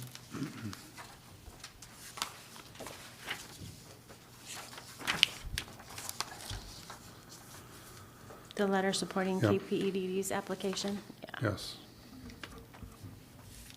So this is an action approval, require a motion, special use permit for Beacon Occupational Health and Safety Services for use of office space at the Alaska Regional Fire and Training Facility. No, that was done on the consent. That was- It's the one. Or was that the? KPED? Oh, that was KPED, okay, there we go. That was an action.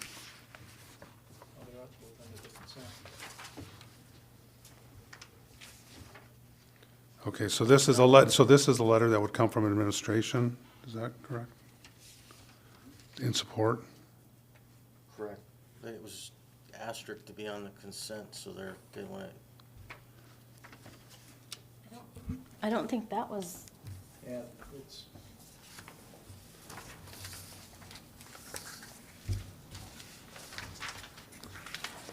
I apologize, I didn't add that asterisk. Somebody else did after I edited it. So yes, it was the motion to add it to the consent when we amended the agenda? Okay, then it was approved with the consent agenda. Thank you. There we go, okay. There we go.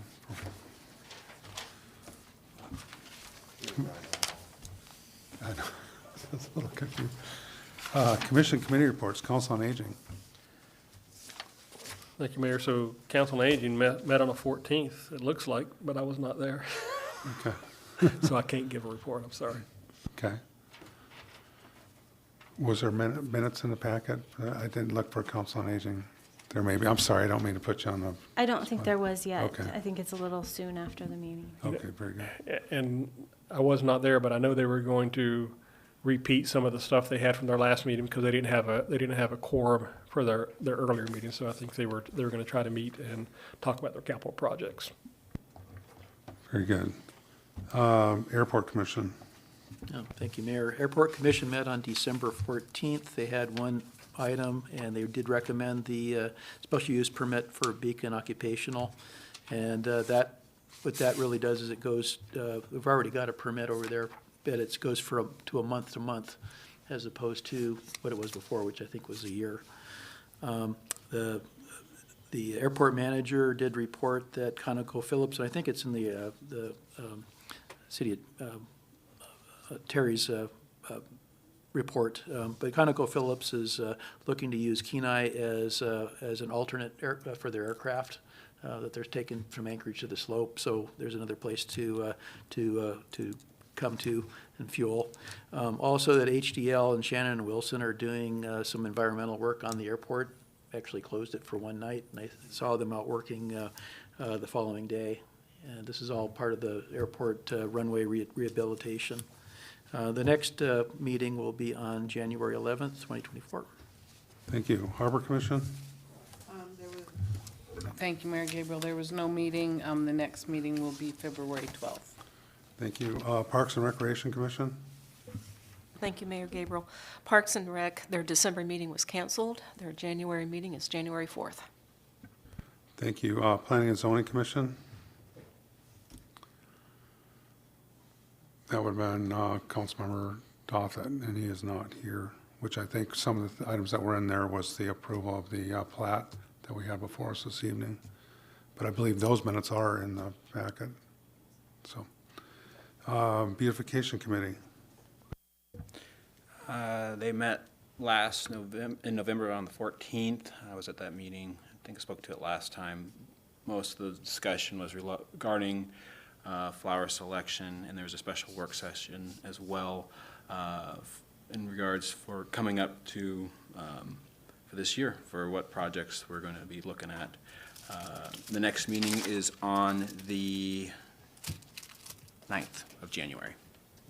Thank you. Under report of the mayor, I did attend the Hillcorp Thanksgiving sponsored senior lunch, which was just before the Friday before Thanksgiving, and as usual, was fantastic.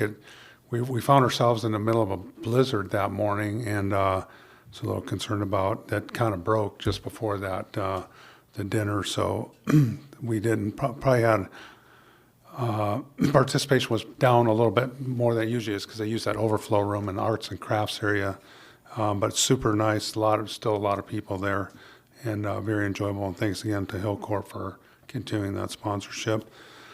I did go to the Christmas Comes to Kenai. I was a little late. We usually go over to Paradosos and we get front row seat to the parade, and then go over to the fireworks and the lights. But I did get over there a little bit late. But again, this was looked like a great parade. I want to just do a shout out to the Peninsula Driving Instruction for their float, which I think probably, I'm not sure if I won or not, but they did a fantastic job.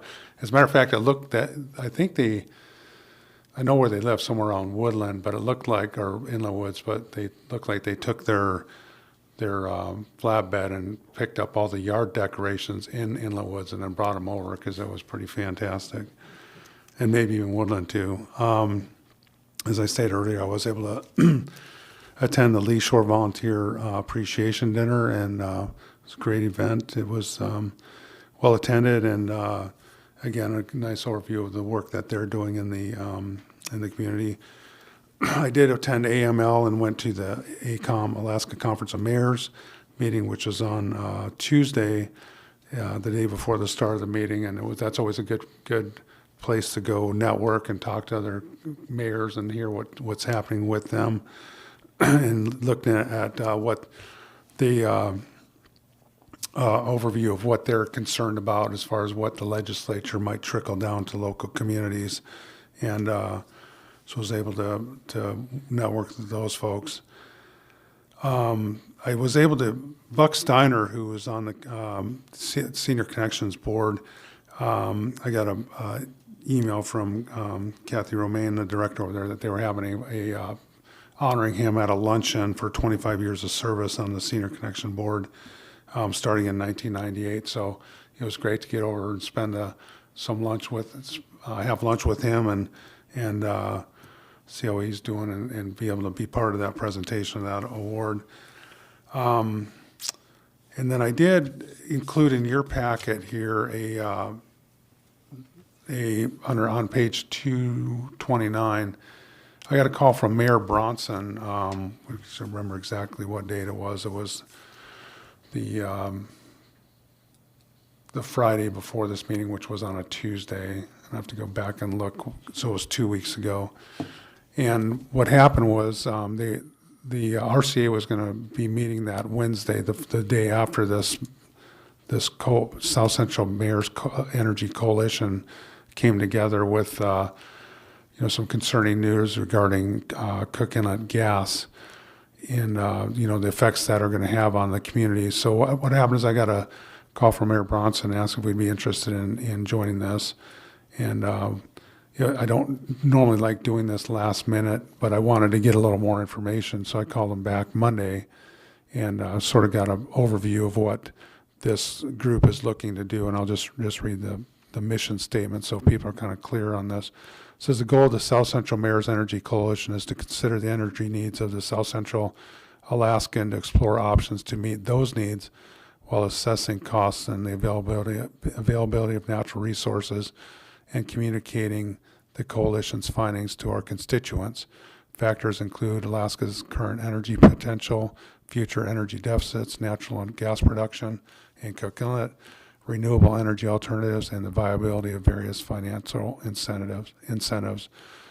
And if you look down at the folks that have signed on to this, it's pretty much all the peninsula mayors, and then all the way through the rail belt up through Houston. And so once I did get a little background information on what they're trying to do, it looked like it was something that we should be involved with because there is going to be an issue with Cook Inlet gas here. It's on the horizons because consequently, right after this meeting, I had an invite from Hillcorp to attend a luncheon that would they would give a presentation on their Cook Inlet gas, mainly gas operations.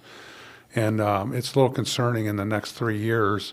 They're going to be able to meet their contracts, but they have a lot of good information regarding how those contracts work. But they're with their current leases and the number of wells that they're going to have to drill to keep that amount of gas flowing is pretty substantial for their part.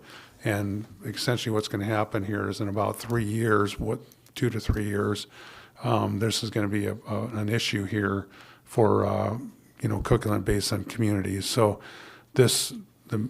we had this press conference and meeting just prior to that. So that meeting that I went with, or that overview I had with Hillcorp, sort of validated some of the concerns that Mayor Bronson had to form this group to begin with. So we'll be looking at having a meeting, from what I understand, about the middle of January, and that would be shortly after the governor is expected to come out with his policies regarding what he would like to do for energy needs in South Central Alaska. So there's more to come on this front.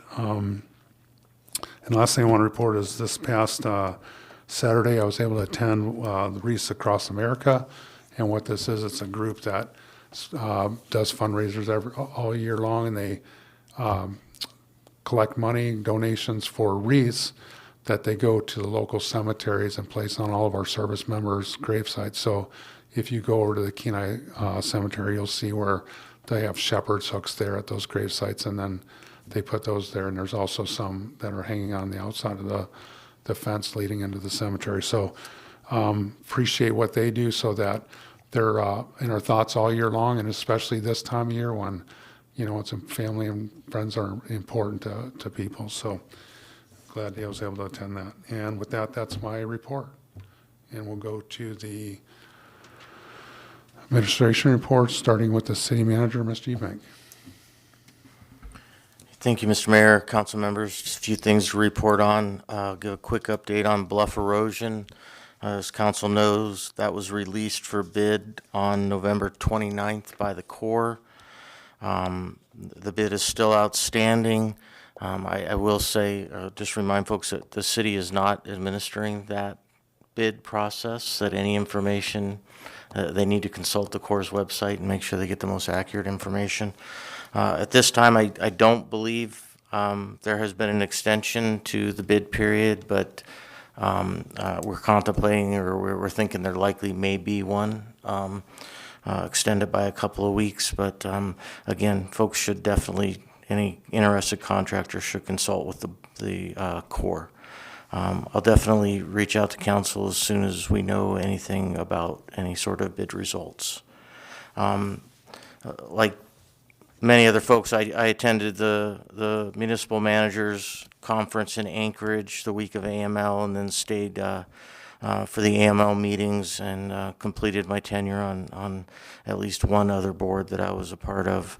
I think those meetings are important and valuable, not only for networking, but to talk about similar issues amongst all municipalities in the state, get ideas on how others are addressing them, and just bring back some knowledge to the community. So I appreciate council's providing the budget for us for myself to attend that.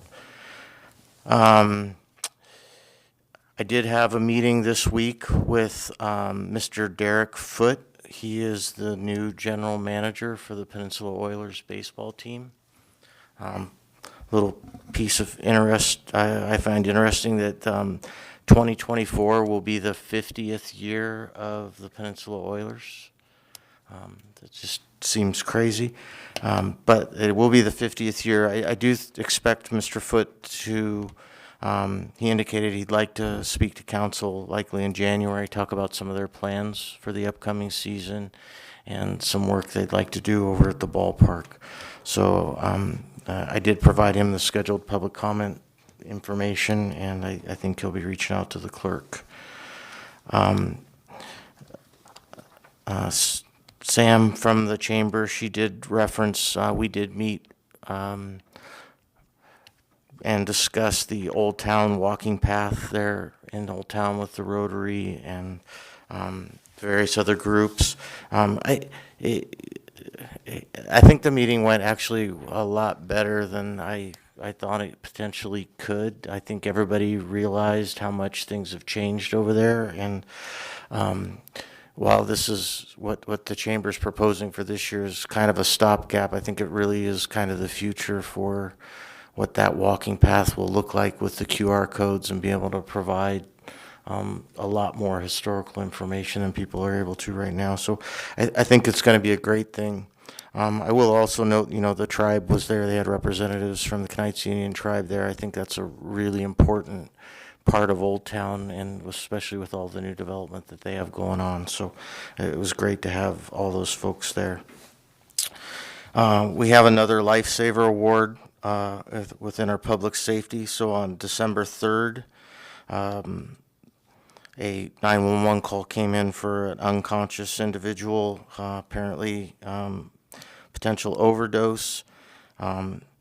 The call was toned out in under 30 seconds by our Dispatcher Boyle. There was a police officer, Officer Asp, on site within 3 minutes. Within 3 minutes of the call, he administered Narcan, and the fire crews, Fire Shift B, arrived shortly after Officer Asp. And Shift B consists of Captain Summers, Engineer Voss, and firefighters Toriana and Martin and Turkington.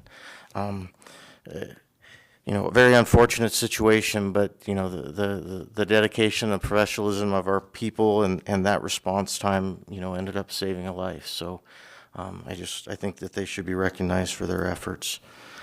And the last item I'm going to report on is something I don't think we should forget. It's also a sad event, but this Christmas, on Christmas Day 2023 will be the 20th anniversary of the death of Officer John Watson while he was on duty for KPD. And I know that was a tragedy. I do think that a lot of that event has shaped our department into a lot of what it is today, and I just want to recognize his sacrifice in that it's already been 20 years. So with that, I'm happy to answer any questions. Any questions of the city manager? Thank you. We'll go to our city attorney, Mr. Bloom. Thank you, Mayor Gabriel, members of council. I'd just like to thank you for the opportunity to attend the last Municipal Attorneys Association that I attended. And other than that, I don't have any further comments, but I'm happy to answer any questions. Any questions of the city attorney? Seeing none, thank you, Mr. Bloom. We'll go to the city clerk, Ms. Sainer. Thank you, Mayor Gabriel. And just so you know, I think I'm going to, unless you think you need me any further, I'm going to end my participation in the meeting. No, Merry Christmas. Yep, Merry Christmas and Happy New Year's to you and the rest of the council. Thank you. Ms. Sainer? Thank you, Mayor Gabriel. Just wanted to follow up. I sent you all the responses from the commission and committee survey. We are putting those into agenda formats and going to be kicking off our commission committee review process with all of our commissions in January. We met with the city manager and we went over agenda templates, and that process will be beginning soon. And tomorrow afternoon I will be attending my first, but the second meeting of the voter turnout working group that I was appointed to by council earlier this year. Yeah, it's still the same year. And Deputy Clerk Thibodeau was able to attend the AML, the clerks conference in Anchorage at the few days preceding AML, and we thank you for that opportunity. Thank you. Any questions of the city clerk? Seeing none, we'll go to additional public comment. Is there anybody from the public that'd like to address the council at this time? Seeing none, we'll go to council comments. Let's start online with Student Representative Turner. Thank you, Mayor Gabriel. One second. So for connections, because it's winter break already, I will just be reporting some past events. For connections, on November 16th and December 14th, there was ice skating. On November 17th, Student Council was able to create 5 food baskets for families in need. This was the result of our Thanksgiving food drive. They received a full meal and some extra items to help their families through the holiday season. On December 8th, there was a holiday movie at the Orca Theater for Connections students. And on December 8th, there was also a Connections Moose Hunt education conducted with Josh Thompson through the AFG Educational Hunt Permit. For Kenai Alternative High School, on November 16th, they hosted a community event in partnership with KBBSC RIPL program. The Lee Shore Center, caring for the Kenai Peninsula Points on Prevention and KPBSC Sources of Strength. It was a big success, and they will have another follow-up event on January 18th. The Kenai Alternative Sculpture class also collaborated to create a project that was exhibited at the Kenai Art Center's Down to Earth Art Show. And they developed a Spider-Man theme and built towers and figurines for the exhibit as well. On December 12th, the Kenai Alternative counselor, Sean Bolsna, hosted a Funding Your Future event on Tuesday. students and parents were provided information about the upcoming and updated FAFSA application and information regarding their FSA ID. On December 13th, Kenai Alternative High School hosted their annual Grinch Day for students, and they were presented with Christmas goodies and a bunch of cool little prizes. December 15th through 16th, one of their students, Avon Larson, finished 4th in his weight class for Kenai Central High School at the Region 3 Wrestling Tournament for small schools and will be competing at state. So big congratulations to him. 2 of their students, Sonia Montag, I'm not sure if I'm pronouncing that correctly, and Bella Staus made the Soldotna High School basketball cheerleading squad. For Kenai Central High School, on November 29th was the first day of basketball and winter cheerleading. November 30th November 30th was Kenai Central High School hockey versus Homer at the Kenai rink and wrestling at Grace Christian.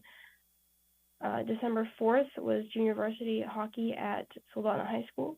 December 7th was hockey at Wasilla and the band winter concert. December 8th and 9th was the Kachemak Wrestling Regions Invitational, which was hosted by Kenai Central High School, and there was also hockey at Colony.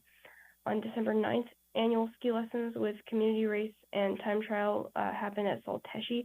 I was able to go and help out and teach lessons for about 2 hours, but I was unfortunately not able to attend the community race or the time trial. I heard they were both successful as well.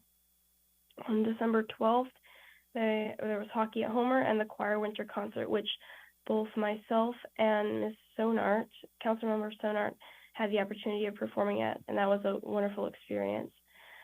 On December 14th and 15th will be the basketball Craig Jung tournament, December 15th was the Candy Cane Scramble Ski Race, and December 15th and 16th was the Wrestling State Tournament, although I was not able to find the results on ASAA's website. That's all I have, and I apologize if it was kind of choppy. It's 12:30 a.m. here. I'm in Atlanta. Anyways. Thank you for hanging out with us, and thanks for your report, Student Council or Student Representative Turner. Next we'll go to Councilmember Sonart. Thank you, Mayor Gabriel. My December has been filled with piano practicing. I've done a lot of accompanying this month for the schools. I accompanied the Kenai Middle School Choir, so you think of one event, but that also means that I'm in the schools, in the classroom 2 or 3 days prior to the concert, rehearsing with them. Then there's also a stage rehearsal, and then there's a concert. So the first week of December, I did that with Kenai Middle School. Second week of December, I did it with Kenai Central Choir. And then last Friday, I was back in Kenai Middle School for 2 or 3 days, helping them get ready for to accompany them again on their holiday assembly for the school-wide assembly. And I'd also like to report that finally, after a 4-year hiatus, the Kenai Peninsula Community Orchestra and Community Choir finally got back together and presented their Evening of Christmas concert this year. Yay, finally, after 4 years. So we did the concert down in Homer, and then we did the exact same concert here in Kenai. I think there were 2 different community choirs. I think there was like a Homer-based community choir and a Kenai-based community choir, but there were people that went back and forth, and all the instrumentalists, the entire orchestra went to Homer and played, and then came back to Kenai and played. So it was a good event, and the concert here in Kenai literally started almost 20 minutes late because they were trying to get people seated. They were trying to get people in the door, and they had to ask 3 times for people to get up and move to the center of the row to make room on the outside of the rows for people to come and sit. So at least the downstairs of the auditorium was absolutely packed. So I think that's just wonderful for our community after 4 years of having that back. So Merry Christmas to all and Happy New Year. Thank you, and thank you for all you do with the schools. I know you're retired, but yeah, thank you for all. Yes, my husband told me 3 or 4 days ago I need to go to retirement therapy because I'm not getting the gist of it. Councilmember Askin. Thank you, Mayor. I too attended the Thanksgiving dinner at the Senior Center, and I bought tickets for their raffle for the doll, and I won it. I also got to attend AML. Thank you very much for the opportunity. I learned a lot. One of the main ones, I went to the opioid sessions. That was pretty eye-opening. It's pretty frightening how much is here in Alaska. I also went to the Christmas Comes to the Kenai, enjoyed the floats very much, and I got pictures of people with umbrellas because it was raining that night. I also want to thank our firefighters and our police departments. John Watson was a personal friend as well as a work colleague, and his loss happened right across the street from me, so it's a pretty close thing. We don't forget him. And Merry Christmas and Happy New Year to everybody. Thank you, Councilmember Daniel. Yeah, it's a tough one to follow up on. There's nothing I can really top that or add to it. Again, want to echo thank you to our first responders. And it's not an easy job. We really appreciate everything you do. Even the little stuff makes a big difference. So it's on a more positive note, the kids just love it when resource officers are in the school for DARE. And it's funny because, you know, I graduated from high school in 2006, not 79, but it's still a long time ago to me. And, 06. Sorry. Hey, I was one of your students. So. But I remember that as a kid in 5th grade with the resource officer in DARE. I couldn't remember who it was, but I remember it was a great time. I was like, this is so cool. So anyways, it's a positive impact in the community. That's huge. So thank you for that. And also, I wanted to share my AML experience. It was my first time going up there. Thank you for the opportunity. Got to learn a lot, got to meet a lot of people. Alaska is a large place, but we are still a small town. It's really funny talking to different members of different cities and their struggles. And someone's like, okay, yeah, we have some similar struggles, and oh no, we don't have that struggle at all. But it was really good getting to know different people across the state and seeing everything from housing shortages to big initiatives of how we can, energy crisis and what we can do to address it, and homelessness and opioid. It was eye-opening for me because being on that side of the fence, just learning. It was a lot of learning, a lot of just trying to figure out, well, how do we address all this and move forward. So I really did enjoy that, and of course, really enjoyed my first few months here on council, and looking forward to what the new year brings and working with staff and seeing all the fun projects we can tackle. Really excited. Merry Christmas, everyone, and have a happy New Year. Thank you, Councilmember Baisman. Merry Christmas. I'm winning at retirement, so take it from me. I'm glad everybody's mentioning John Watson. Man, what a big figure he was. I know the chief remembers that tragic night. I was working here that night also, and what these men and women do for us is important that we remember it. Merry Christmas. Vice Mayor Naxon. Thank you. I also attended the Lee Shore Center appreciation dinner for donors, and that I kind of enjoyed meeting all of those people and all the things we learned there. The AML, I've gone to that a number of times, and this one was a very good one. It gives a great opportunity to network, and there's some of the same people, but also new people. It's also a great opportunity when we have council members like we did. There was 3 others from this council, well, and the mayor, to kind of visit with them in a social type of way and network within ourselves as well. Attended all of the courses that I could. I did go to one. I'll just mention briefly, there were 3 UAA professors, and they were talking about economics, state of Alaska, the workforce and all of that. And they convinced me that the sky really isn't falling, and a lot of what we think is what the press tells us, which was kind of surprising coming from some professors, young men actually. And but they had all the data and all the graphs, and I believed it. So, and I think that's important. Today is the shortest day of the year, but it's also the day that the days start getting longer too. So here we go, and that takes us into New Year's. So Happy New Year, everybody, and Merry Christmas. Thank you. And I'd just like to close on that.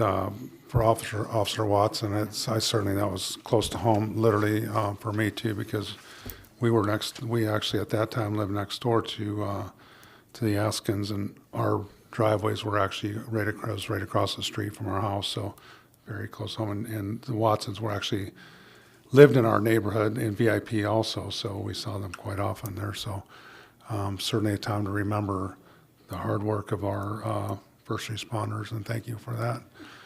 And with that, good meeting, and wish everybody a Merry Christmas and